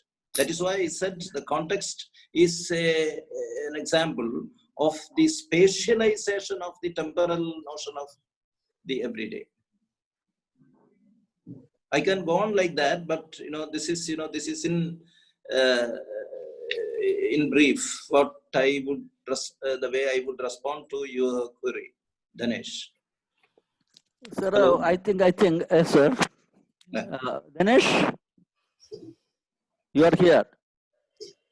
Yes. Dinesh. Ravindran sir replied to your question. Yeah. So I think I have one question in I'll relation to that, sir. Okay, speak. Yeah. Hello. Hello. Yes, Yeah, sir, proceed. So I think one part of the question, sir, renaissance is usually while it is done in the class is taken as something of the past. That's what part of his question. Yeah. He, Yes. you have to connect it to the present.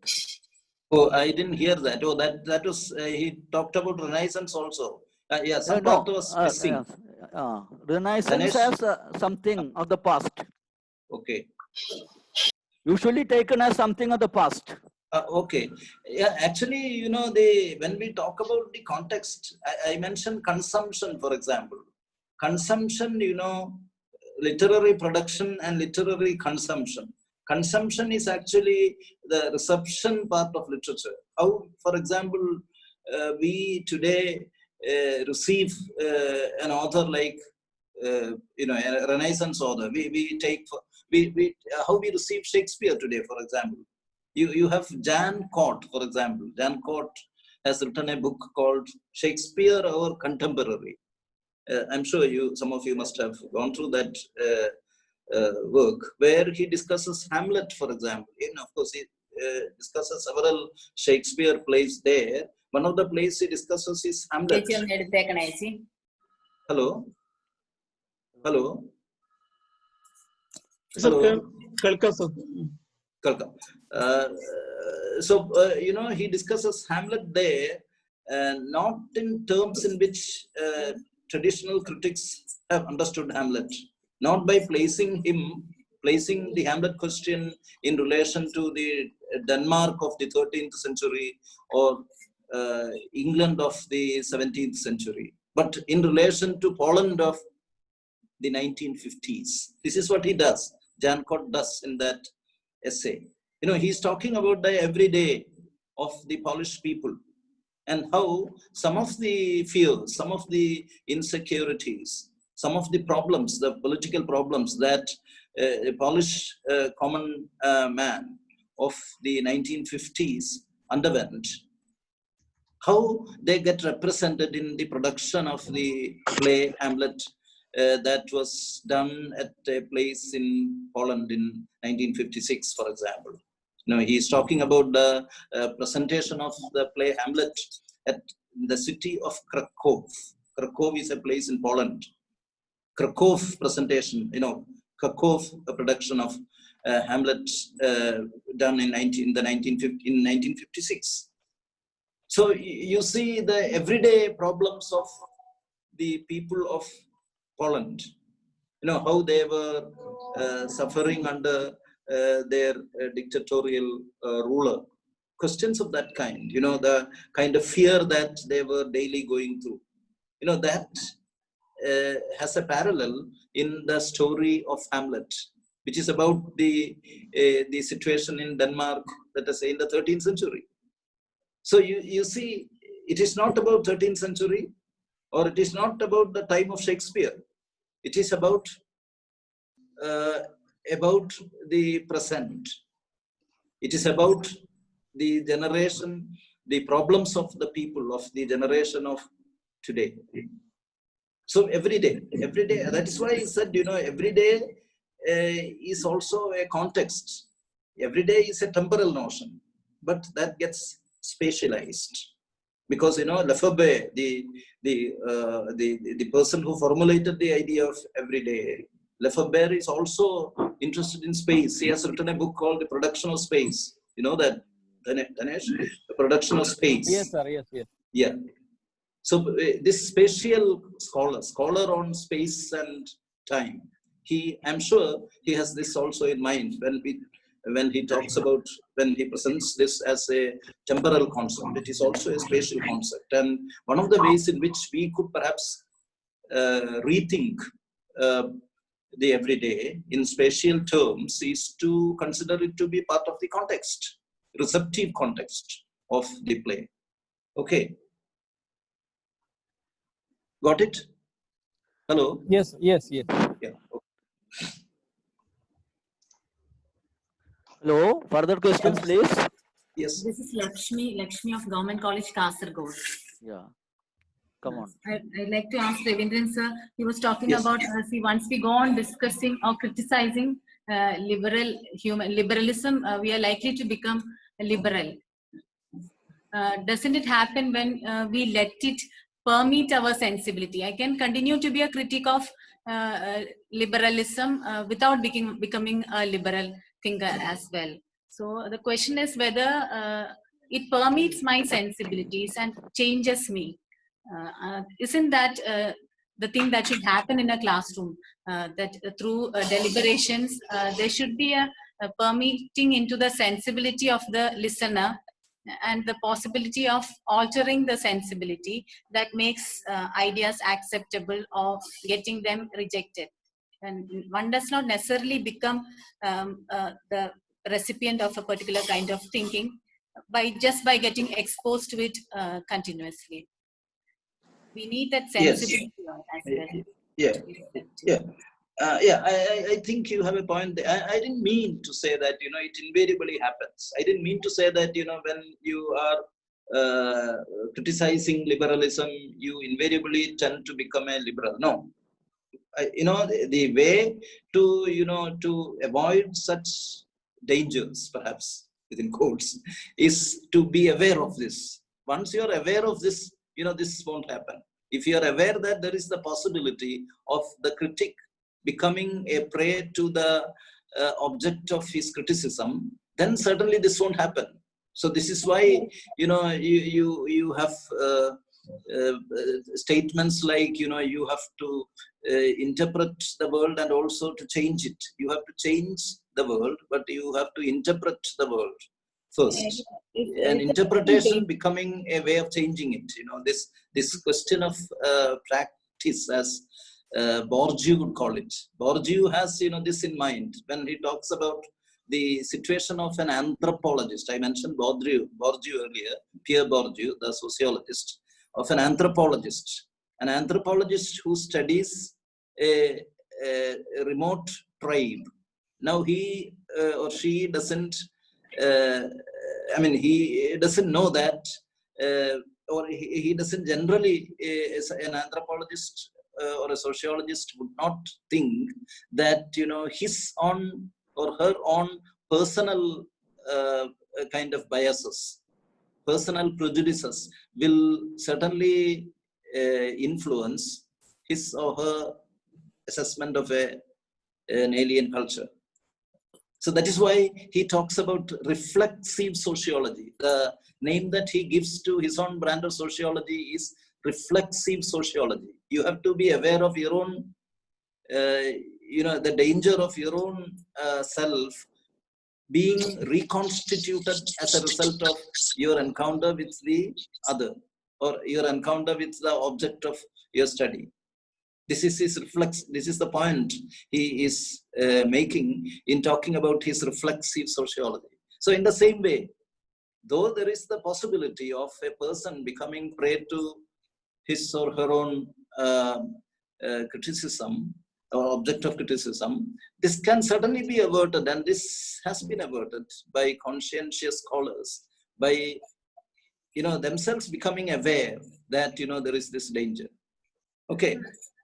Let me ask you, is there anything dangerous about getting reconstituted by the thoughts that influence us? Certainly not. That is why it's a danger within quotes. Okay. Because there is a possibility that what you consider to be danger, another person might not consider to be dangerous. So I didn't mean to say, that's why with danger. So for it is possible, but in some cases it could be dangerous, especially if you hold a position and you think that is a consistent position, and you think your encounter with some other position could put you under risk, then certainly there is danger. Then that danger need not be dangerous for another person. That there certainly is that possibility. I don't contest that. Okay. Thank you. Sir, the gradual addition to new strategies of reading, is it not something that points to the danger of falling prey to the tools? You mean new additions to new your additions? We are standing in 21st century. If we have gone from the liberal humanist reading strategies to the most present post strategies, we'll be able to renew ourselves. Okay. And take a perspective. Okay. Those critics and critical strategies of earlier times were suffering from the same kind of falling prey to the tools they have used, a kind of containment that Jameson speaks about through form in literature. Okay. Is it applicable to literary theories too? Or yeah, it is certainly it is. Yeah, no doubt about that. It is applicable to literary theories also. You constantly have to renew yourself. That is what we call practice. You have to renew yourself each minute, each second. Perhaps that's why Terry Eagleton you mentioned. Terry Eagleton wrote a book on theory in 1983, but then after 20 years, he had to rewrite, not rewrite actually, he had to write a new book under the title After Theory. You see, he realizes that theory no longer is valid. Theory in the sense in which we understood, but even to state things in these terms, that is a way of theorizing. So, this was the point which theorists were making in the 1960s, and certainly the individual specific ideas, specific concepts connected with theory, they have become dated. But it doesn't mean that the need to theorize becomes dated. So theory becomes dated, but not the need to theorize. Don't you think so? So our approach will also be later questioned. Right. That is true. Yeah.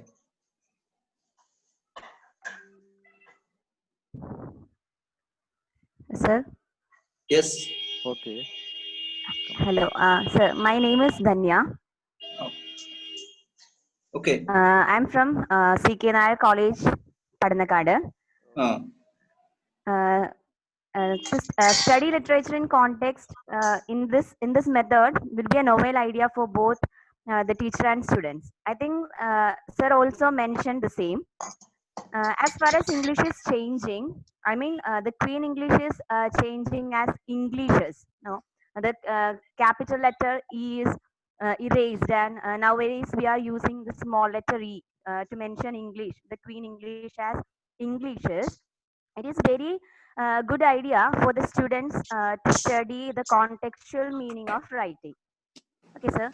My question is, how far we can reach into the idea, since this is a new method to learn literature or writing? What are the techniques we should use in the class? I didn't. There is some Danya? problem with Danya, connection. you are not properly heard. Last part of your Okay. question. Please repeat. Okay, I will repeat. Into the idea. It's breaking. Your voice is breaking.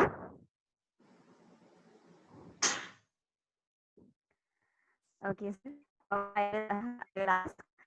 How far we can reach into the ideas since this is a new method? Danya, kindly write in the chat box.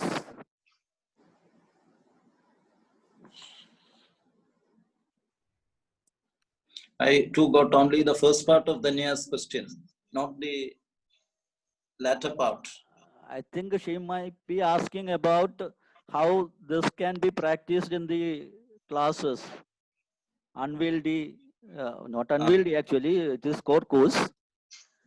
Since students are not familiar to it. That might be the question, I think. Yeah, I don't know how that could be. I mean, of course, there is not. I mean, in terms of classroom practice, I don't think there is much difference. You know, you are doing this kind of work in the past. The only thing is that your perspective you have to reorient.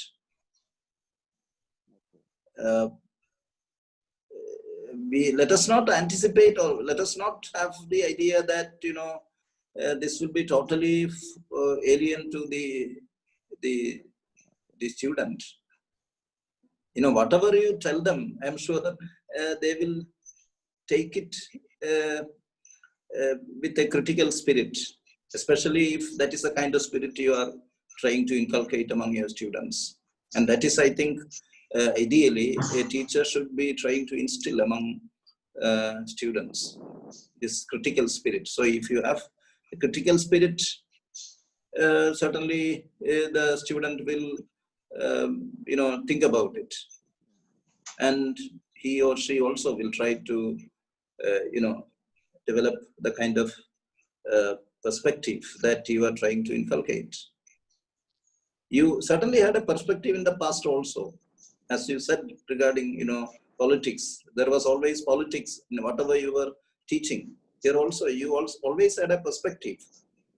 The point is that you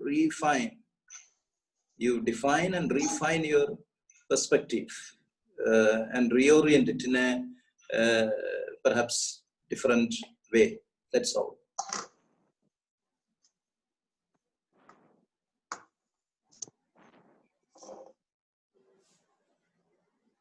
Hello. Further questions, please. Hello, sir. Yes. I have a question. I will combine this question, what asked, the context of the question asked by Danya. Okay. Not very clear. Okay, sir. Now, can I speak now, sir? Yeah. Okay. Speak. Okay. Somebody's microphone is on that. Vinod, Danya's question is typed here. Let me just read it. How far we can reach into the idea, since this is a new method, what are the techniques and methods we should use in the classroom? So she wants to know about how. Okay. Sir, I would like to remold that question in this way. Okay. Combining with Danya's question, but we are talking about Renaissance in Paul Poklowski's test that is dealing with Renaissance England only. Now we talk about the Englishes with a small letter E. Okay. Hello.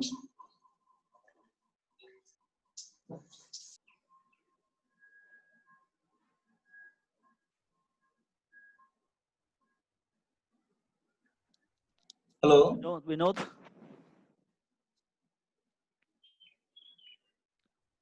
So Really, yeah, maybe you can ask them to give Type these of questions in question. writing.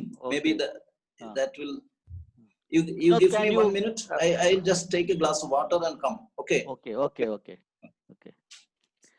Vinod, please type the question. You are not properly heard.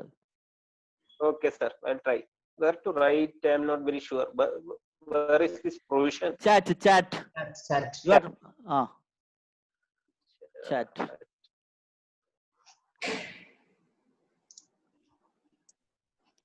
Mr. Vinod, slide your mobile from right to left.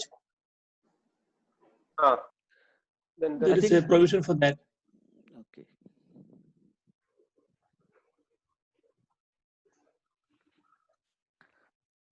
don't get it. Okay, sir. Leave it. Okay, others can also ask questions, which will be recorded and read out to him when he comes back. Please. So many have unmuted their mics. That is why we have the problem. Santosh Master, please mute all people, and only those who would like to speak can unmute themselves. So many are here. Reshma, Sachin, Vinita, so many have unmuted themselves. Please keep your mic in mute position so that others can speak.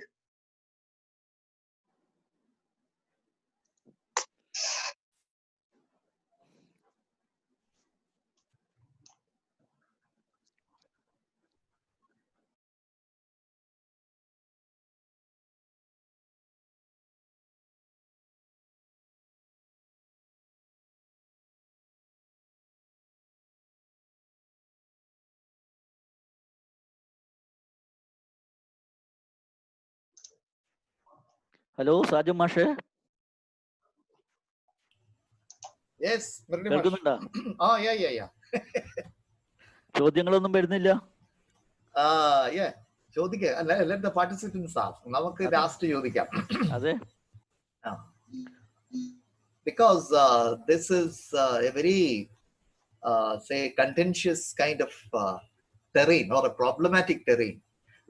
Let the participants, the teacher participants, raise their problems, their queries, and also their anxieties, because an altogether new text that has been molded in a particular way by Poplowski that is going to be taught, and there are so many problems. Let them raise all those problems. What I want is that on behalf of the Board of Studies, I'm appealing to as many participants as possible to raise their anxieties, the problems that they anticipate, all those things. Because this is an open forum, because we can think about all those things when you again transact these topics and what you say, the understanding of literature and literary texts using Poplowski as a platform, Poplowski's text as a platform, you might encounter altogether a new set of issues, pedagogic issues, maybe explicative issues, interpretative issues, and also all such things. Please bring forth all those things into this discussion as far as possible. Thank you. Okay, Devendran sir is back. Sir, I'm back. I think we can take up Danya's question. Yeah. It runs like this: how far we can reach into the idea, since this is a new method. What are the techniques and methods we should use in the classroom? So it is related to classroom practice. I think the method is integrated into the text. So you can respond, sir. Yeah, I think you will be the best to decide on that. What method we are to adopt in the classroom in order to transact this kind of work. Nevertheless, what I would suggest, of course, we cannot make a neat distinction between method and matter, method and perspective. But nevertheless, what I would suggest is that what we are trying to develop here is a new perspective on the idea of literature. And this perspective is not linked with any kind of specific method, teaching method, because this perspective is something that we as critical thinkers, we as literary students of literature, as literary scholars, are to develop. So I think we have to look at it that way. We should not consider it as something that is linked to a particular teaching method. This is what makes you a better mind, I would say. Better consciousness. Yeah, consciousness raising, better mind. I think I also agree very much with you. This is a question of our own formation. Right. Our own formation. It's our own constitution. Right. Or constitution of the individual. The particularly constituted individual confronting something of an object constituted in a different way. Right.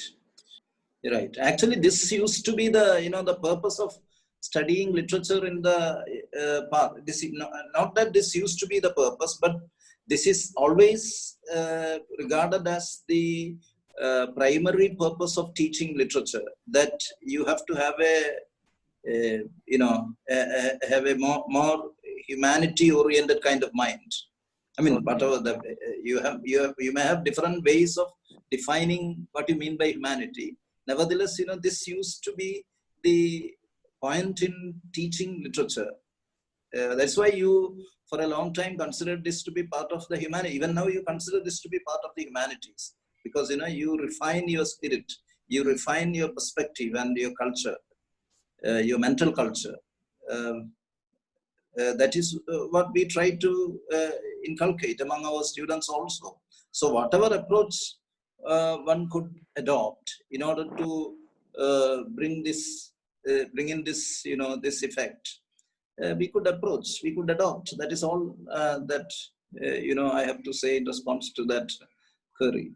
Okay, I think it is related to Lakshmi's question Yes. of how to renew ourselves, renew our own perspectives, to confront these texts and explicate it in the new context, in the new moment. There are two questions, sir, here.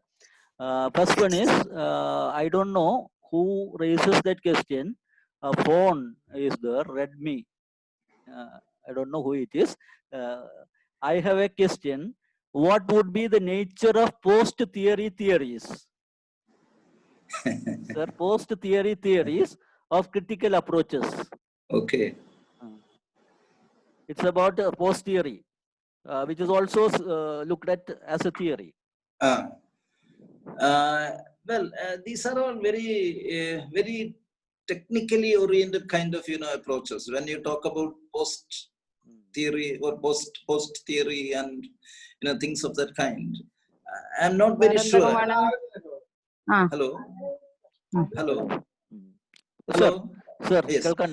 I am not very sure how this is going to be useful.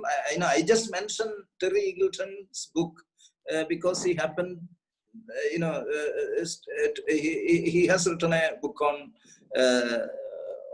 not on post theory, after theory. That is the title of that book, because he was discussing theory as a historical kind of phenomenon, something that happened after in the 1960s and later, and it went on for a couple of decades, when it gave, or it sought to give, a new perspective to the reading of literature and your approach to literature and things of that kind.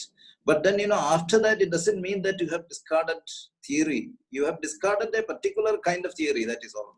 You have continued to use theory, and theory in this sense is to be understood as something that continues. If you have a theoretical approach that continues to be valid for your approach wherever you apply it. So I don't think we can think of a post theory kind of thing. If you consider theory to be like politics, something that is integral to your critical personality, your literary personality. But then, of course, there is no question of you entering a phase of post theory, because theory is integral to your approach. You have to theorize. Theory merely means seeing things in the proper fashion. Theory actually is, if you look at the literary, I mean the literal, the lexical meaning of theory, you would see that it is also linked to theater, seeing. So you are seeing insight. You talk about blindness and insight. Blindness and Insight is the title of a work in theory written by Paul the Man. Blindness and Insight. You have certain things that are not perhaps in your view. You develop a sight that would allow you to see those aspects of reality. This is theory. You don't have any particular theory in mind when you talk about this. You are developing a faculty that would allow you to have insight into the aspects of the world that were not in sight before. That is the way in which I would look at theory. I would not look at theory as something that you develop in a particular period and then you decide that this is not relevant, let us discard it. Okay, I would consider theory to be integral to your personality as a reader, your personality as a writer, your personality as a literary scholar. Okay, sir. I think even when some theories are not completely discarded, even some of the aspects are carried on. Right. And another question is there, sir. It is absolutely important to know the historical background when we engage with a historical text. Okay. And how deeper should we go in discussing the chronology? Soumya Shirin. Yeah, I don't say, and I didn't mean to say, if I communicated that kind of a message, that historical kind of details are unimportant. They are important, no doubt about that. Background in that sense is important. What I was talking about was your approach that would perhaps set a clean wedge between text and context, background in that sense. So when you talk about historical background, you must realize that this historical background is something that is integrated into the text also. That is all. You don't talk about historical novels today. There was a time when you had a division called historical fiction. But now you see that every fiction is historical in some sense. You need not say that you have a historical hero or a historical figure as one of the protagonists in the play or in the fiction, in the novel. Nevertheless, you see that there are certain connections with history, certain invisible connections with history. Certain things, are presented in disguise in the novel, certain historical facts. So in that sense, everything is history, just as we say everything is political. So this, you can't escape, being political. You can't escape being historical, because you happen to be a person who use language. You happen to be a person who lives in society. You happens to be a person who is connected to society, and therefore you cannot escape certain historical and political connections. This is the way in which I think you have to look at history. And history, if history is considered as a background that has no connection with the text, then that kind of history perhaps we have to reframe and bring it into your textual experience, just as you make your textual experience contextual experience. This is the kind of approach that we are talking about. So there is a long, comment from Srihari. Theory, shall I read it? Hello? Sir. If time permits, we can resolve it to the last, sir. Okay. Then you will have to post it again. There is an addition from Ganesh about post theory. It's a comment, just a comment. I would read it. Small comment. Post theory is an attempt not to discard theories, but to make theory just a theory. No capital T. Okay. I don't have any Accept. Okay. Good afternoon, sir. Good afternoon. Okay, one more Good afternoon, question. sir. Okay, speak. So, sir, let me introduce myself. Yeah. I am Sabita from SN College, Kannur. And I have just one opinion to make about the presently introduced syllabus. So I would like to look at this from the student's point of view, basically. So most of the BA English graduate courses have British history as the subsidiary subject. So students are already studying British history in the subsidiary subject. So when we introduce Popowski's portion, that's Old English portions, into our core syllabus, isn't there an overload of history into the core classes? I mean, of course, history is very important to know literature, but when they do history in the subsidiary and the same history back again in the core classes, isn't there an overload from the student's point of view? Won't they be hard pressed to keep on studying history in the core classes as well? Is my doubt. So I think you got it, sir. Hello. Did you get the question, sir? Am I supposed to respond to that? Yeah. That is something which the Board of Studies will have to respond to. But nevertheless, I don't know whether you have British history as part of your course even today. I think this was changed some time ago in other universities. I'm not very sure. Certainly, we shouldn't have an overload of any subject. That's my personal opinion. We should not have an overload of that.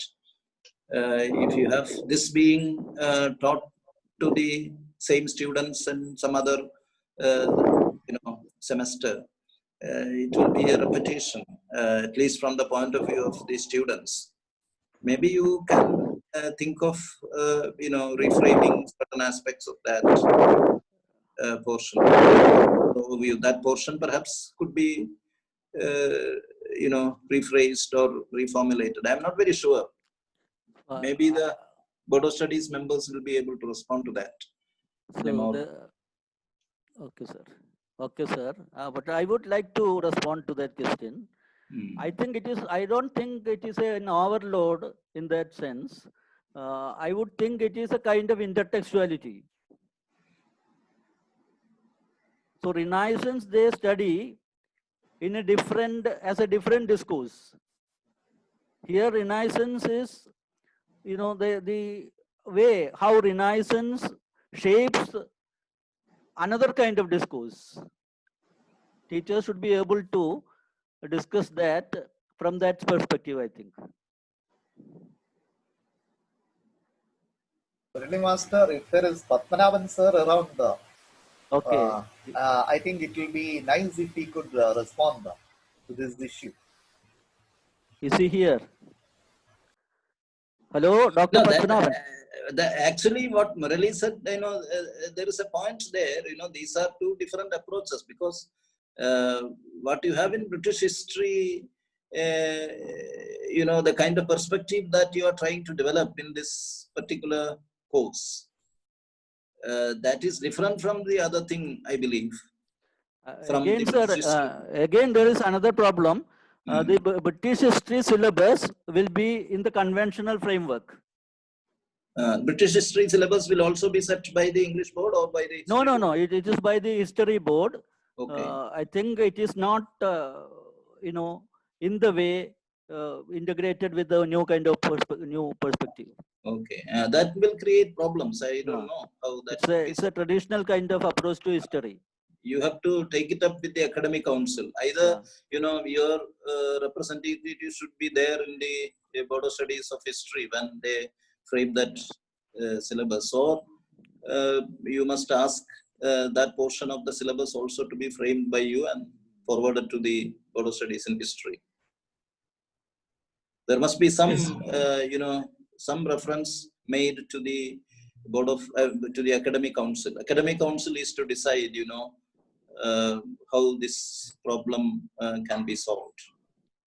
The ideal thing is for some of you to be, some of you means some of the members of the Board of Studies to be incorporated into the, or at least to be invited into the meetings of the Board of Studies in History where this is being discussed. British history course is being discussed. That is one way you can solve that. One is history in the old mode. And we study this as history as every day, or literature, history, overlapping of all that context as something related to every day. There's a difference. Yeah, there may not be much duplication because this is only a very small part of. I mean, what I understand from Poplowski's book is that you have just a few pages of historical overview, which again is oriented, or which perhaps is framed in such a way that you transmit this particular kind of sensibility. Yes, sir. So I think Sabita's question is important from the angle that the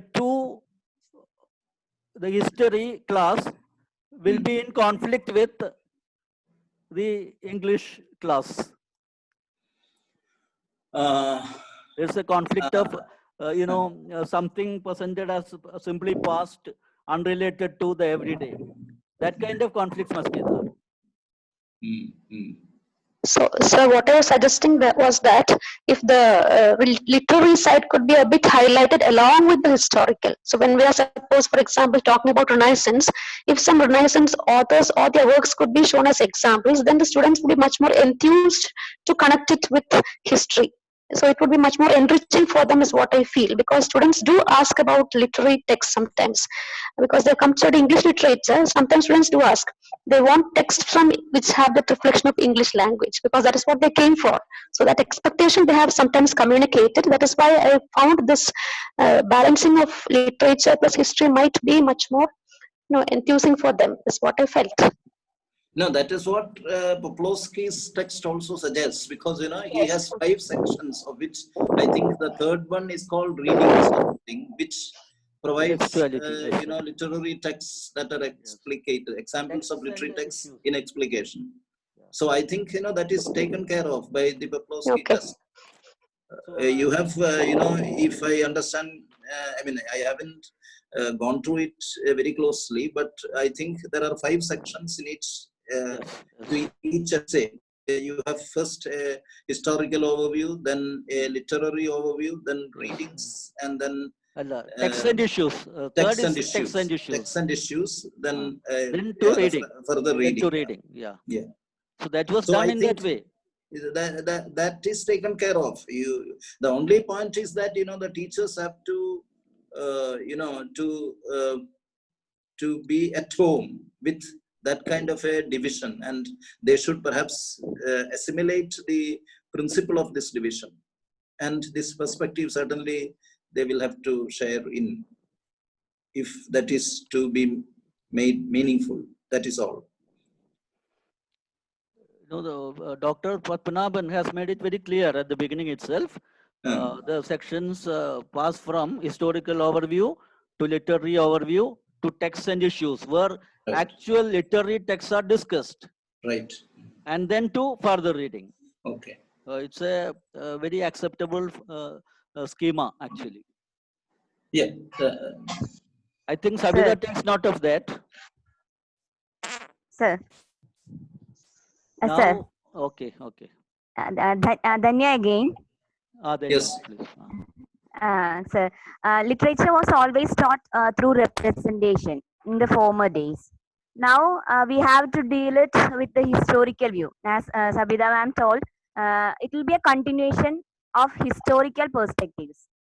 That's why, sir, I asked about the techniques and methods. What should be the techniques and methods that we have to deal, or that we have to use in the classrooms. That's why I asked the question first, sir.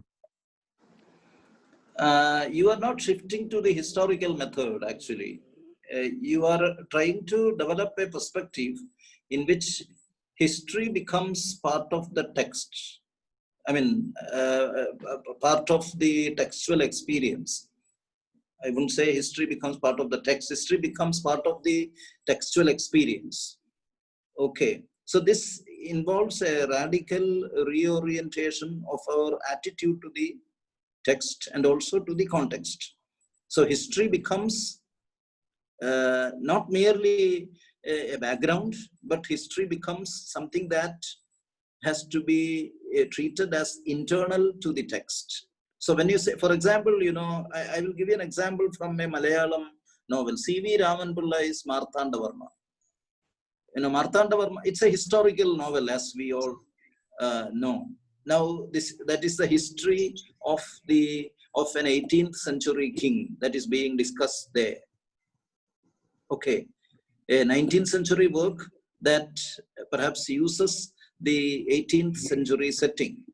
But then you would see that it is not the 18th century problems that get an entry into the novel's text in the name of history. It is the history of the late 19th century, of the problems that the people of Travancore have with the king of Travancore, with the powerful social classes in dominance in Travancore, the Malayali memorial, for example, and other issues of that day, the caste issues of the day. Such issues which perhaps travel the mind of a creative writer in the late 19th century, which are intimate to the experience of the 19th century mind. It is these questions that get entry into the novel's text, not the 18th century problems. It is in the sense that you have history of the present entering this text. This is what Jan Cott also was talking about, in fact, in a different way. Because, when you talk about Hamlet, the Elizabethan context, it is not the Elizabethan context that gets entry there, or the context of the original story of Hamlet, which took place in Denmark in the 13th century. But it is the context of the 20th century, Poland of the 20th century, that gains entry into the text of Hamlet, the Hamlet production that was presented in Krakow that Jan Cott is talking about.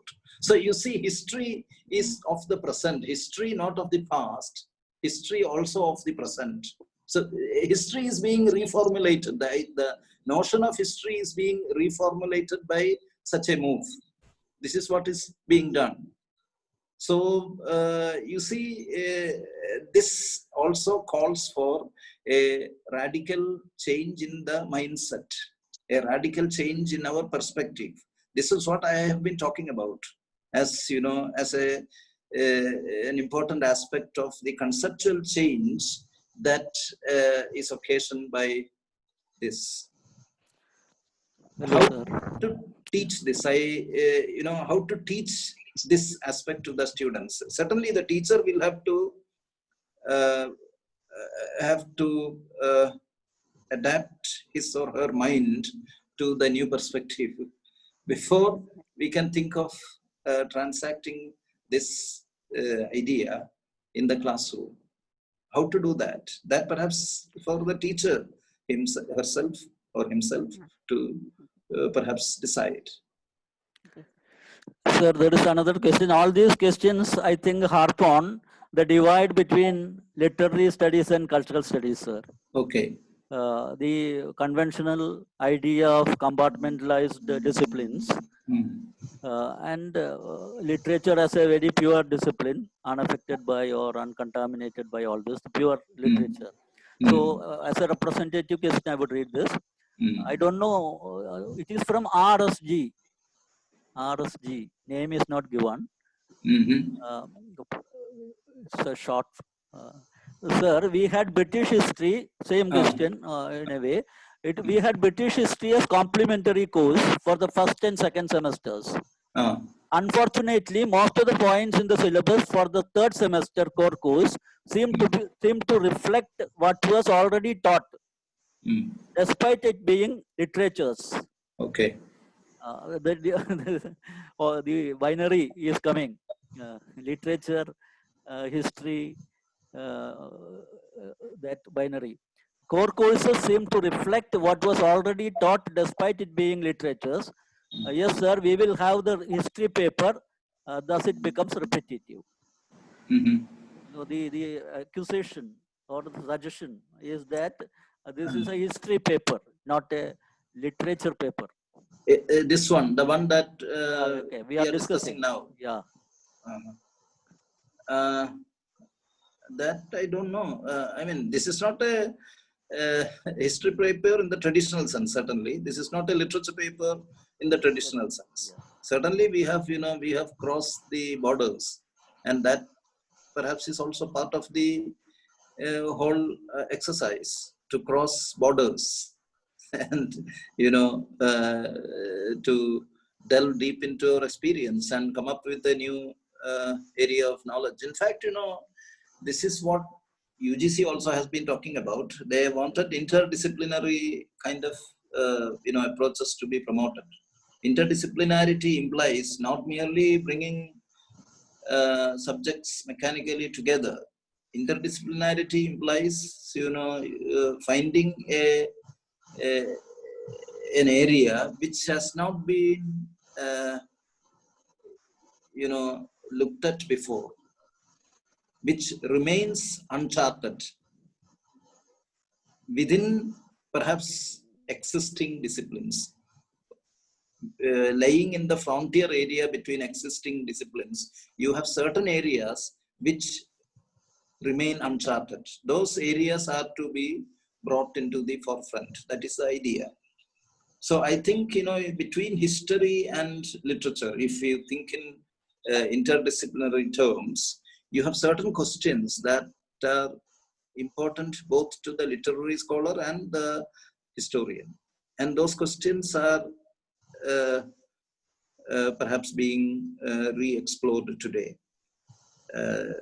If there is overlap, you will have problems of this kind in stages of transition like this, when you have a very specific kind of disciplines and a very specific group of people appointed in the name of disciplines doing the work of syllabus making, etc. You will have problems of that kind. I don't know how such problems could be solved. One way of solving that for the time being is to, as I said earlier, to invite people from the two border studies into a common meeting and sort out issues of that kind. Sir, there is another observation from Anulal. I will read that. The history of England is perhaps the same history of Britain that the British public school system promotes.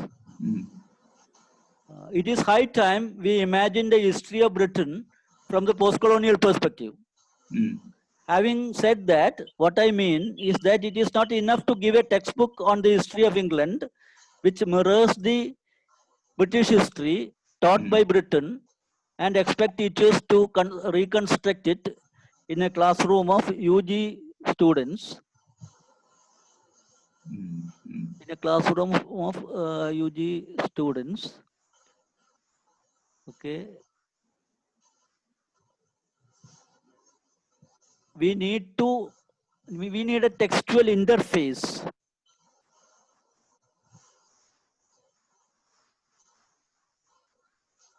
It's not Textual interface that asserts the transition in historical perspectives that already occurred in reading the history of Britain outside Britain. Are there any texts available that contextualize the history of Britain from the post-colonial perspective? I mean the history including the given areas mentioned in the syllabus that includes medieval period, Renaissance, etc. to the modern era. The session was enlightening and thought-provoking. Thank you, Ravindra sir.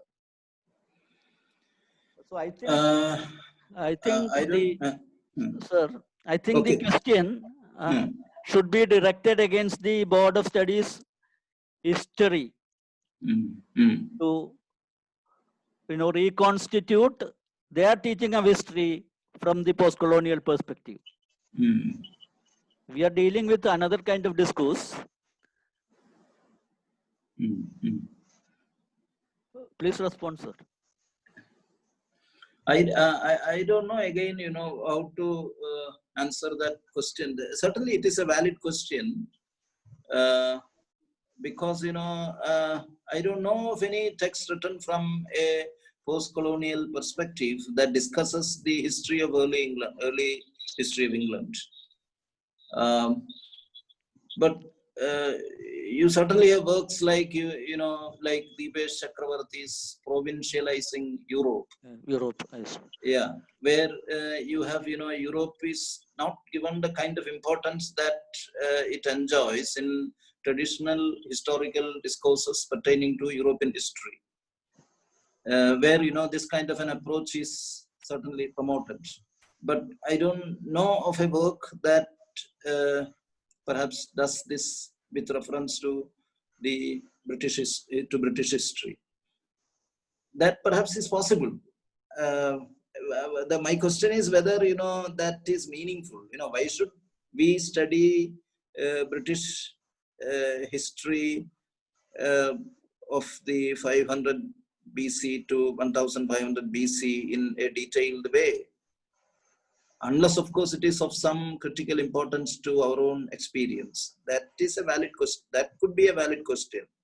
Why, if we are doing it that way, because we have plenty of instances where people have done away with even Shakespeare, where Indian syllabuses or post-colonial, universities have done away with huge chunks of Shakespeare from the syllabus, because you have this this position that by including such writers, who represents who has an iconic status within the English literary canon and whose importance is solely because of its colonial kind of past.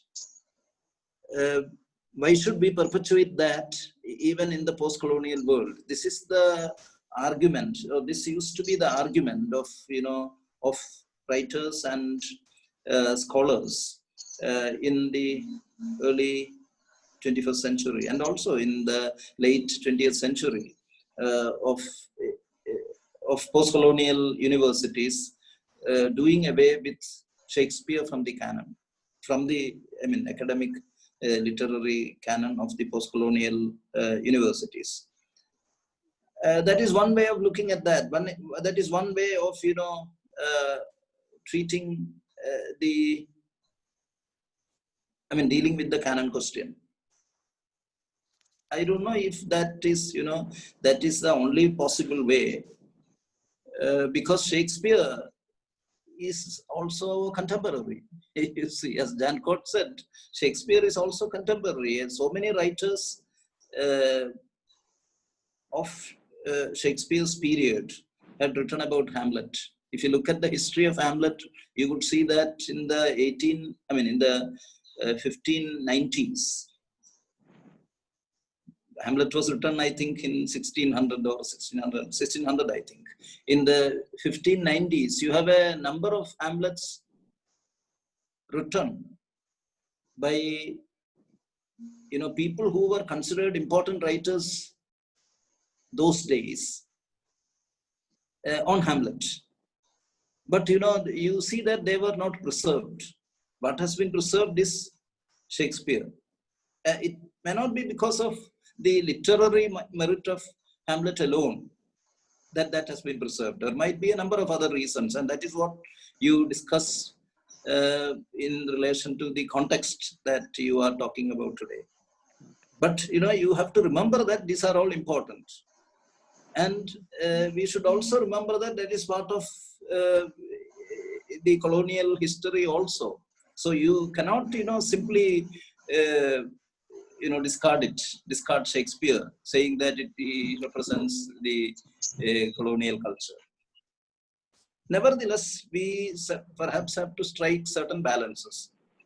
What all should be included? Whether we should study Gover, for example, or we should study, Beowulf, things of that kind. Perhaps we can rethink with reference to the syllabus that you are discussing now. I don't know how much of this is going to be taught in the classroom, how much of this is going to be important for the student in the examination. These are things that perhaps I'm sure the Board of Studies would have discussed all these questions. Maybe such specifics are to be addressed by the Board of Studies. And I think there is a valid point in the question that was made. Yes, sir. Yes, sir. So I think, for years, since the beginning of the institution of English literature studies in India, we can see prescribed literature, English literature from Old English period, Middle English period, Romantic, Neoclassical, Romantic, Victorian, and modern period. Right? The same thing is done now also, but with a different perspective. Okay. That is why that creates a problem. If you teach literature without talking about keeping suppressed the historical concerns. Okay.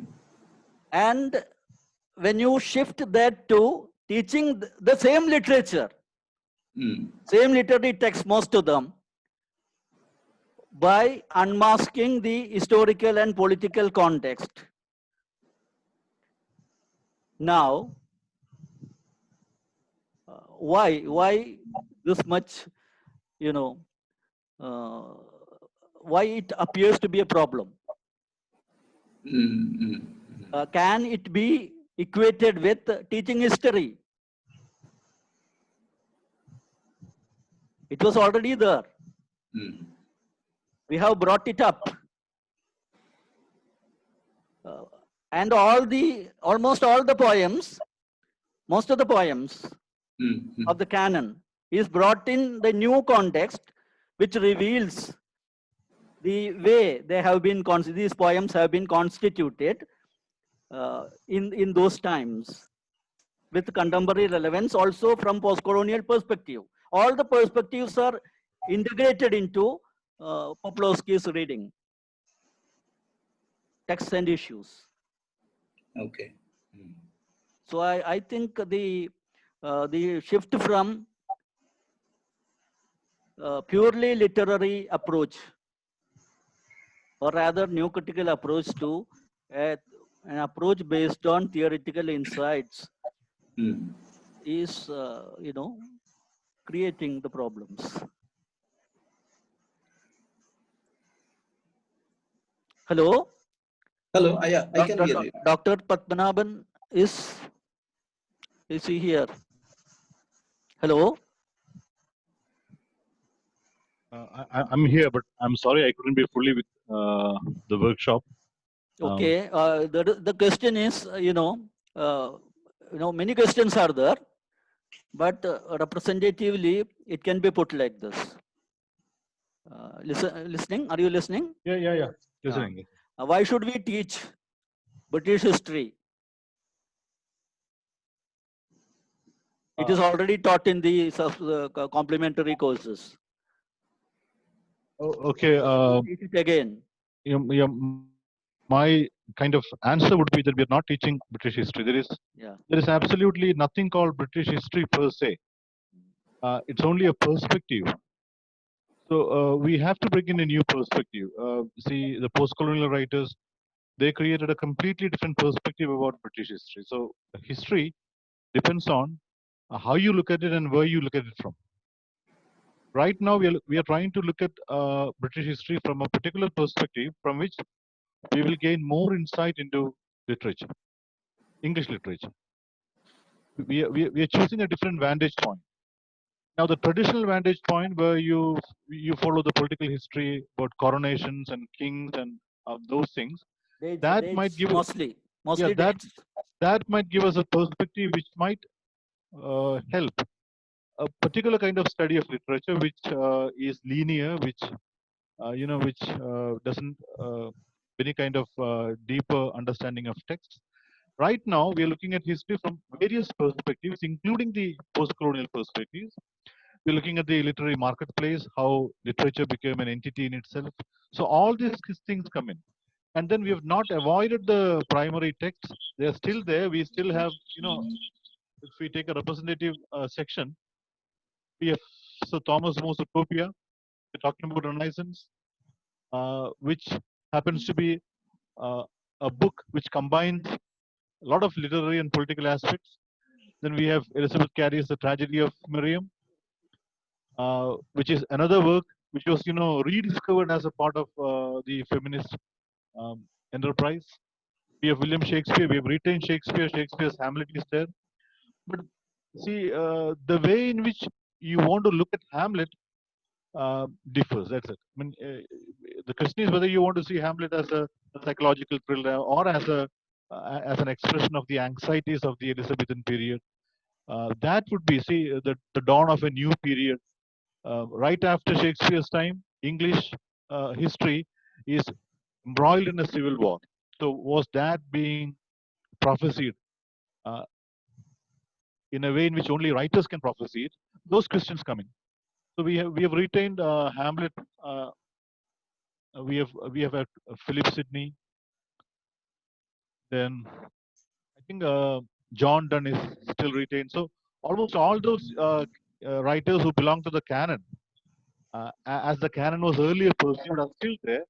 But the difference is in the strategies of reading that we have employed. We are employing a different strategy. As Professor Revin, PPR was saying, Shakespeare is still a contemporary writer in that respect. So the only thing is we have to accept him. We have to show respect by reading him with a different perspective. That's something that we have to contribute towards the teaching of Shakespeare. I think that's the basic logic which has structured this syllabus. A lot of perspectives will come in. Of course, it might restrict some of the classroom kind of performances, transactions with which we are very familiar and comfortable, because we have to bring in the perspective into our class. It's a kind of what's called the restriction of that kind of a freedom is also a kind of new responsibility which we have to take up when we talk about literature. We cannot place English literature as something absolute and determining the standards of literature everywhere. That view is no longer tenable. So we have to put it in context, in proper perspective, and we also have to read the text from different perspectives. I think that's the kind of viewpoint which we have formulated the syllabus. Thank you very much. Okay. I think questions are. There is another suggestion from Sujata AV. If we contextualize the British history as a post-colonial narrative, it becomes another text than the one we have in the history class. Then the issue of overlapping can be creatively solved. That is what the Board of Studies history should do. So there is one problem, sir. The perspective change has not happened in many other disciplines, many other complementary disciplines. That creates one issue. And the still isolated notion of literature is another source of misunderstanding. And I think Dr. Papnavan has made it very clear that the new perspective available in Paul Poplowski approaches these texts and literature itself, challenging canon, challenging all kinds of dominations, challenging the construction of literature as something pure, absolute nature of literature. All these, aspects which were considered to be stable are challenged in the text.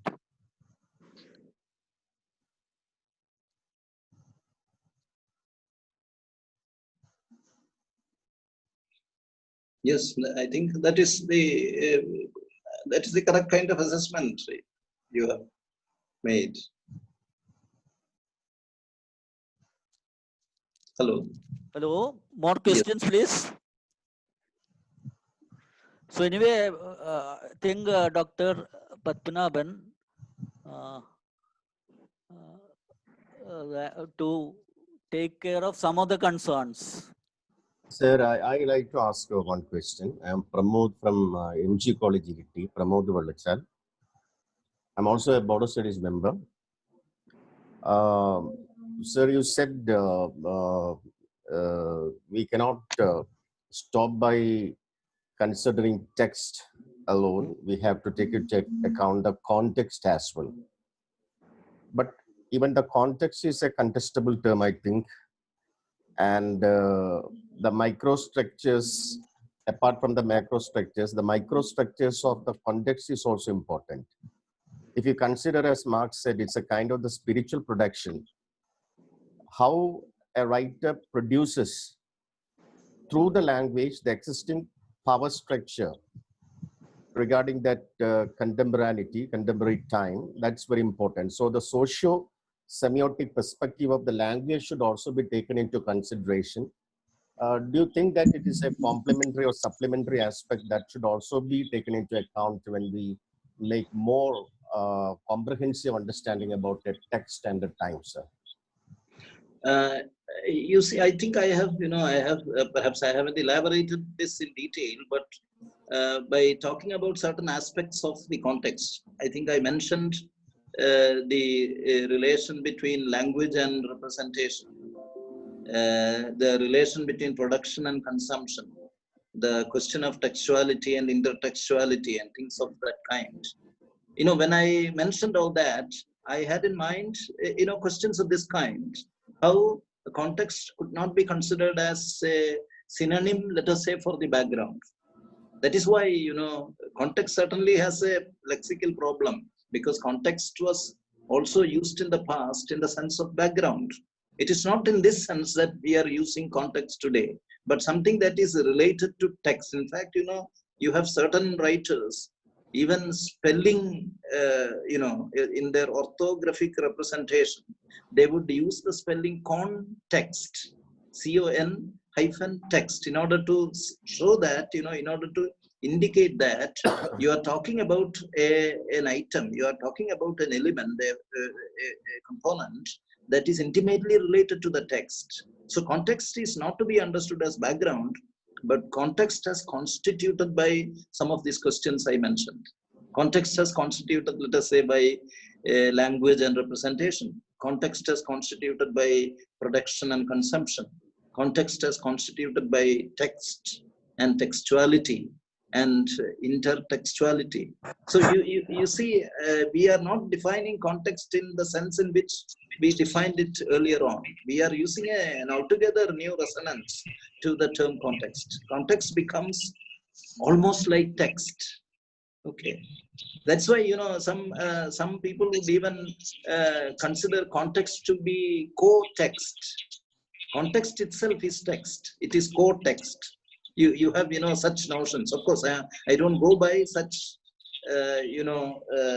such technical kind of innovations. But this is the kind of argument that we can make with reference to the new idea of context that we are talking about.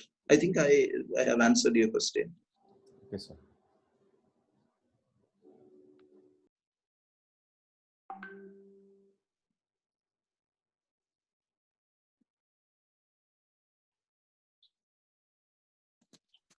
Hello, any more questions? There are some comments here. I would like to suggest that it is from Anulal. I'd like to suggest that perhaps as teachers under Kannur University, we need to manifest these notions about British history and all that already read in a text form that can contextualize the history of Britain and the perspective that Padmanabhan sir pointed out. Again, a single text may not be the answer. It could be an ongoing discourse. I think the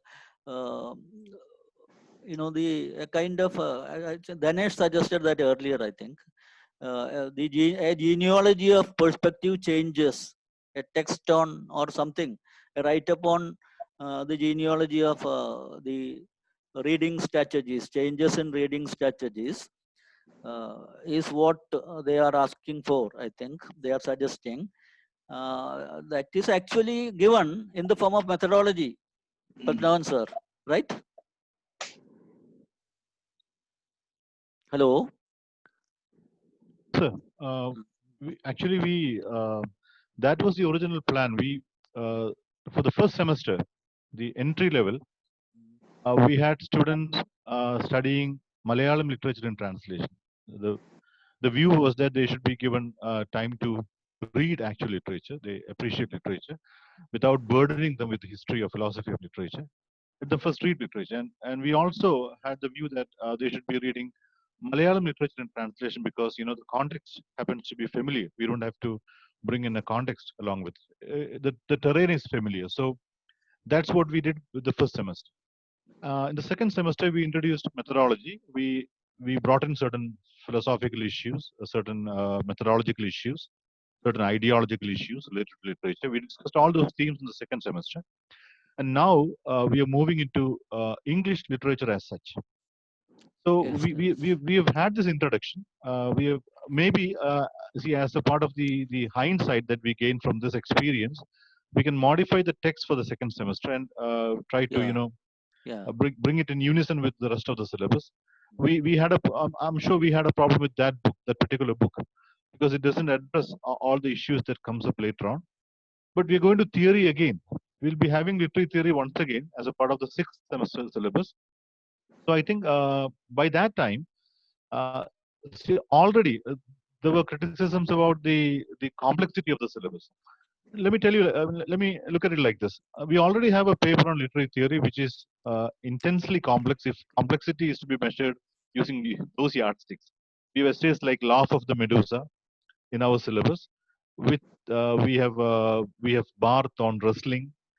Those essays could be like beyond the grasp of an undergraduate student. The entire scope of the essay. So what I'm saying is, when theory is introduced as a package, as a different package, without integrating it into literature, literary studies, that stands out. That becomes more complex. But once we sail through Poplowski, once we tackle Poplowski in the classroom, I think theory is going to be seen as something which is integral to the literary enterprise, not as a separate enterprise which only philosophers can tread on. This is a part of our literary appreciation. The moment we start appreciating literature, we are employing theory. Whether we are aware of it or not, we are employing theory, some kind of a theory. Now, we have to gain insight into the kind of theories that we employ unconsciously, because those are a part of the ideological structure of our mindset and also of the times we live in. These are the insights that Poplowski provides. It tells us how we look at texts. It tells us how texts contain certain issues, sociological issues, in a covert way, may not be in an overt way, may not be very visible, but it outlines as to how a text interacts with the context in a variety of ways. So I think we are seeing theory in application, not as a separate body of knowledge. See, that was a problem. That was not a problem. That was a highlight of the last time syllabus. We had theory as a different package, and that package never touched our actual literary package.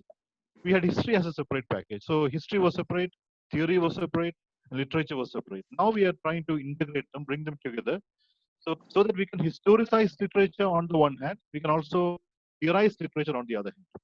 That's the kind of approach we are trying to bring in.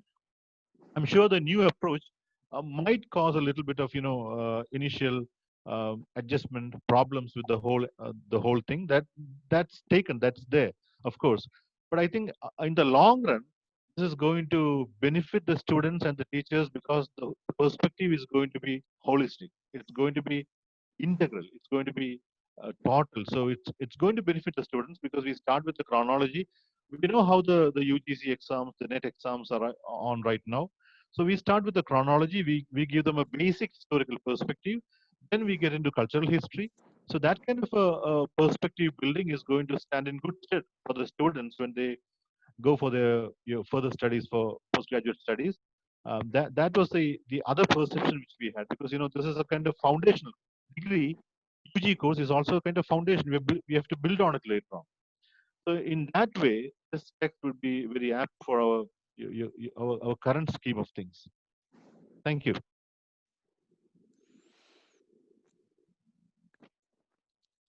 Hello. We are closing on to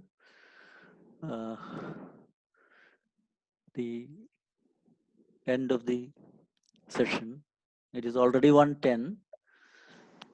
If there are more questions, we can continue for some more minutes.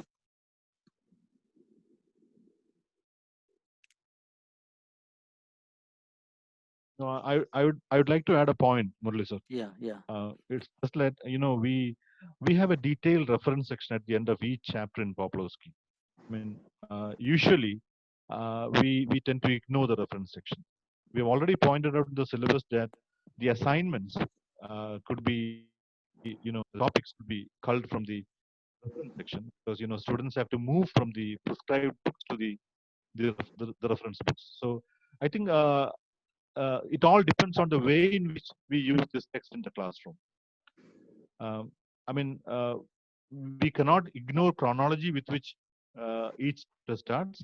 We also have to utilize the reference section, which is a comprehensive reference section. We have never had such a lengthy, such a detailed reference section in any of our syllabi. So we have to utilize that also. And maybe, like, since this is a new approach, some of those teachers who are familiar with this approach could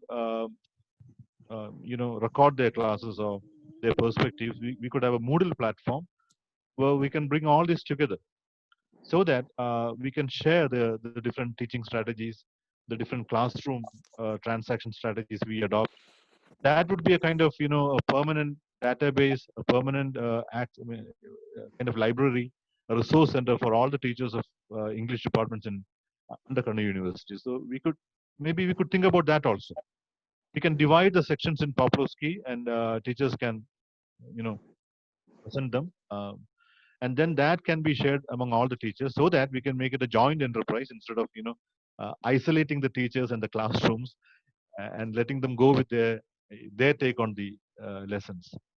That might be possible. If that could be a common resolution of the session, we might be able to work on it and make it into reality. Thank you. Thank you once again. Okay. So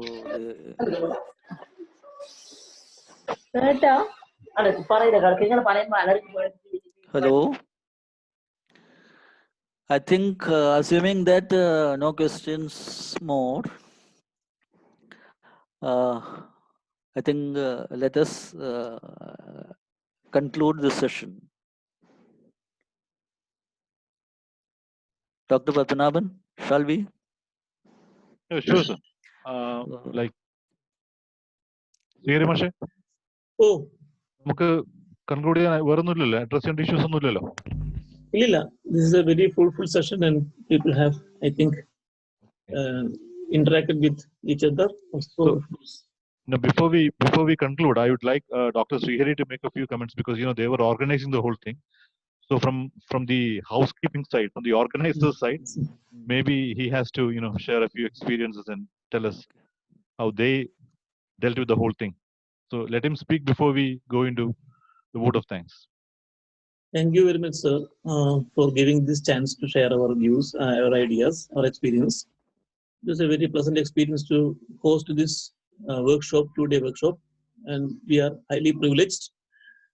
And Dr. Santosh and we, Shaima, and the whole English team, Payyanur team, is working behind the curtain. And we request the participants to fill their attendance form so that we can provide them, the university can provide them, or the Board of Studies can provide them a certificate. And also, I don't know whether the chairman has talked to the university officials regarding the duty leave certificate that is to be issued. And I think Padmanabhan sir will talk about that. I think Dr. Santosh is online. Yeah. Dr. Santosh, if you have anything to communicate to the Nothing. yeah. Nothing.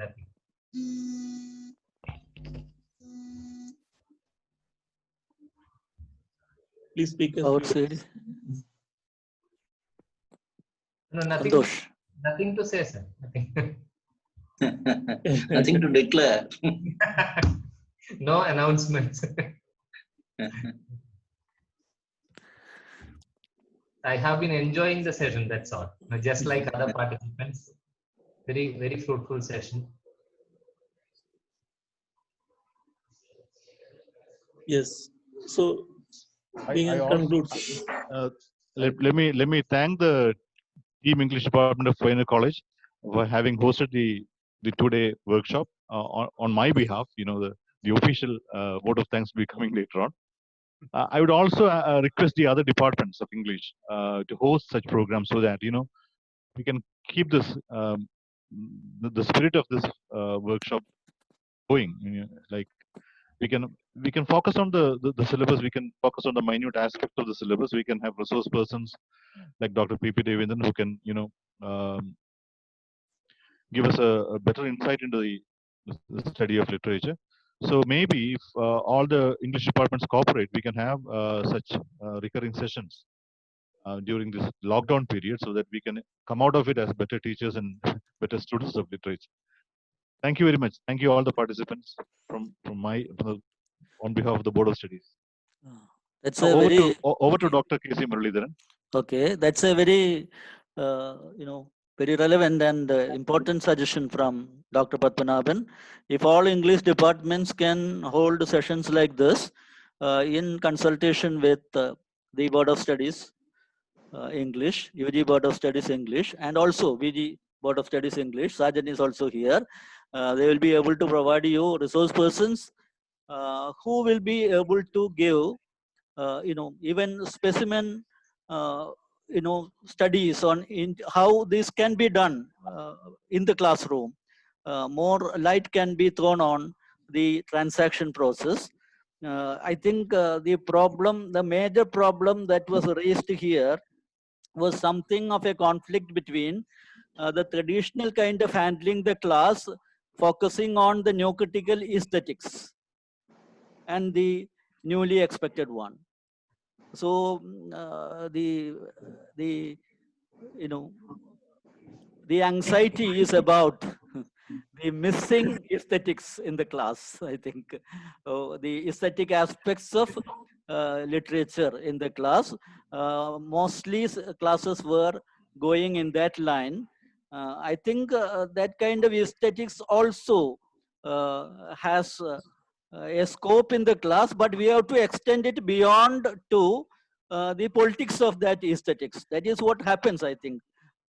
Summarily happens, basically happens. We have to go through all this, the different aspects of the work, but how it also should not be stopped there, but we have to take it to the historical and political aspects, that is the context. At least some sessions should be done like that, I think. Then the initial difficulties can be solved. Anyway, it was a compared with yesterday's session, this was full of questions, and I think these questions can be the anxieties can be resolved by further sessions, as the chairperson suggested. And we had a great beginning, I would say, with Ravindran sir's, Professor Ravindran's speech today, a conversation, I would say, He wouldn't give a speech, I think. He converses with people. He is a very democratic person. I know it from my own experience of working with him for my PhD. He is a very democratic person, considering all teachers as equals, putting things in a very, very humble manner. In his writings also, you see, he puts perspectives, not asserts perspectives actually, but puts it with some kind of pronounced effect that that it has an impact on us. To spend time with a person like that, with a professor who deserves the name and who has contributed, importantly significantly to Malayalam literature and English literature, and is also working on various aspects, various topics now. His books are going to be published now, and he has a very strong connection with Payyanur. His book, Adunigadayude Pinnampuram, എന്നുള്ള പുസ്തകം English department Payyanur college English ഡിപ്പാർട്ട്മെന്റിന്റെ നേതൃത്വത്തിലാണ് നമ്മൾ വലിയൊരു ചർച്ച പയ്യന്നൂർ പട്ടണത്തിൽ വെച്ച് തന്നെ സംഘടിപ്പിക്കുകയും അതിന്റെ ഭാഗമായി അദ്ദേഹം വരികയും നല്ല ഒരു ഡിസ്കഷൻ ആ പുസ്തകത്തിന് നടക്കുകയൊക്കെ ചെയ്ത കാര്യമുണ്ട്. He is very much connected to us and he keeps Payyanur in his he is part of his thinking actually. So there is no question of any formality, there is no question of any difficulty on his part for coming again, also conversing with us. He has taken the burden of connecting to us in the morning in spite of problems. So that was a good beginning, sir. Thank you from my side, and we expect your support, intellectual and moral support, for the project to go forward and achieve its outcomes. I would like all the teachers to go through the outcomes, the program outcome and course outcome. So all these discussions are running on the lines of these outcomes. So we just like the reference section, the chairperson pointed out, we do not pay much attention to the outcome side of it also, but what the VC has told us yesterday, we understand that the OBE is going to be related in a more binding manner. Then we have to develop metrics so that outcome will not be something that we can discard or neglect or shut our eyes to, will be integrated into the course. So the text is not like any kind of text that we have been doing earlier. It's a paradigm shift, I think. This paradigm shift was begun in 2009, taken forward, and it enters another dimension now, and that dimension is very clearly passed on to us by Dr. Professor Ravindran's speech. Thank you, sir. Thank you from me personally. Let me request the official vote of thanks from the side of Board of Studies. Sir, 1 second, please. Okay. There is I forgot to mention Principal Dr. Payyanur Kiroth, who was actually contacted by the syndicate member, Mr. Nishant, to arrange the platform for the seminar, for the workshop. And the platform, Zoom, was provided by the PTA of Payyanur College. Yeah.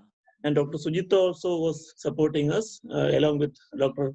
Santosh, the team IQAC of Payyanur College. And your queries regarding the participants, please, your queries regarding the certificate will be answered by Dr. Shaima in the WhatsApp group, I think. And that's the only comment that I have to make. Thank you. Okay. Now to what? Thank you, everyone. Thank you. Okay. Thank you, Muralidharan sir. Let me talk. Okay, Biju NC Okay, will okay, be okay, thank you. extending the vote of thanks. Okay, thank you. Okay, Dr. Patnama sir, our chairperson of UG Board of Studies, Dr. K.C. Muralidharan, moderator of this online workshop, Dr. P.P. Ravindran,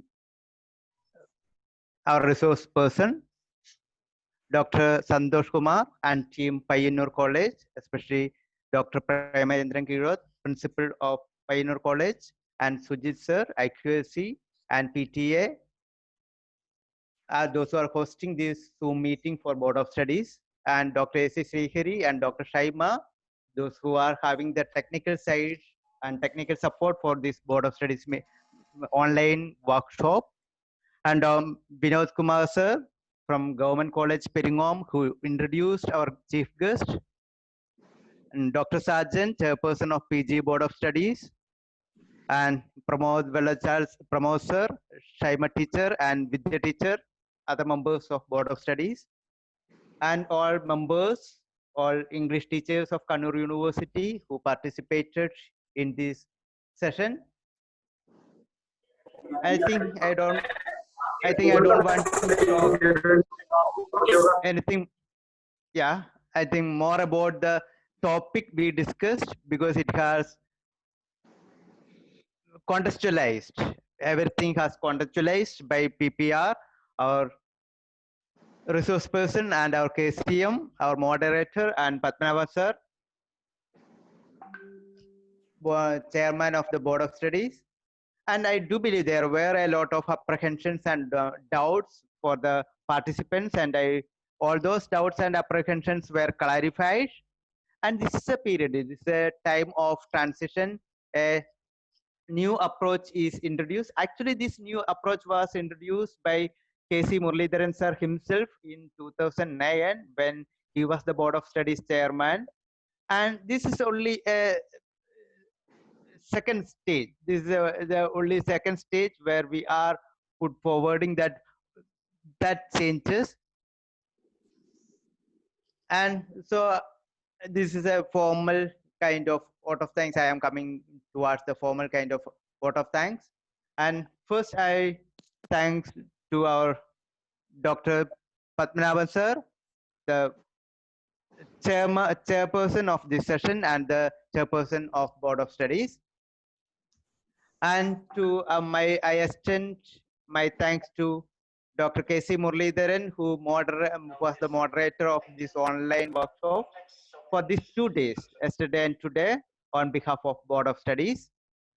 And to Dr. P.P. Ravindran, my own teacher at the School of Letters, MG University. I extend my heartfelt thanks to sir. It's the second time. Last year also we met from Kanyangat. And I do believe he is a familiar figure to the teachers of Kannur University, and he used to come to Kannur University. And last year, I do believe he was there in Kannur University for a higher educational program, and also he was here in Nehru College for a seminar. And he used to visit Kannur, Payyanur, and Kannur. And whenever we need, we just contact him. We will come to Kannur. I am quite sure he belongs to Malabar, though he is residing at Kottayam now. And next to, and on behalf of Board of Studies, I extend the thanks to you, sir.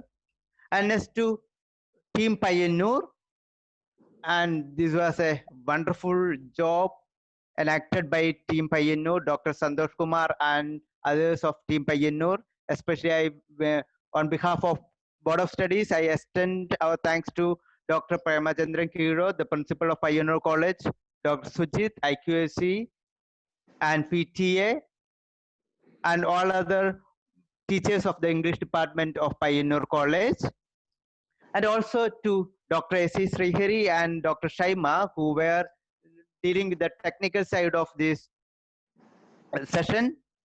And also I thanks to Vinod sir for introducing our chief guest and saying a welcome note to this session, and Dr. Sargent, chairperson of PG Board of Studies, and all the participants, especially those who have join in the interactions. I do believe there were 20 or 21 teachers were joined in interaction, and I do believe there were more than near to 112 participants were there, and everything was good in a sense.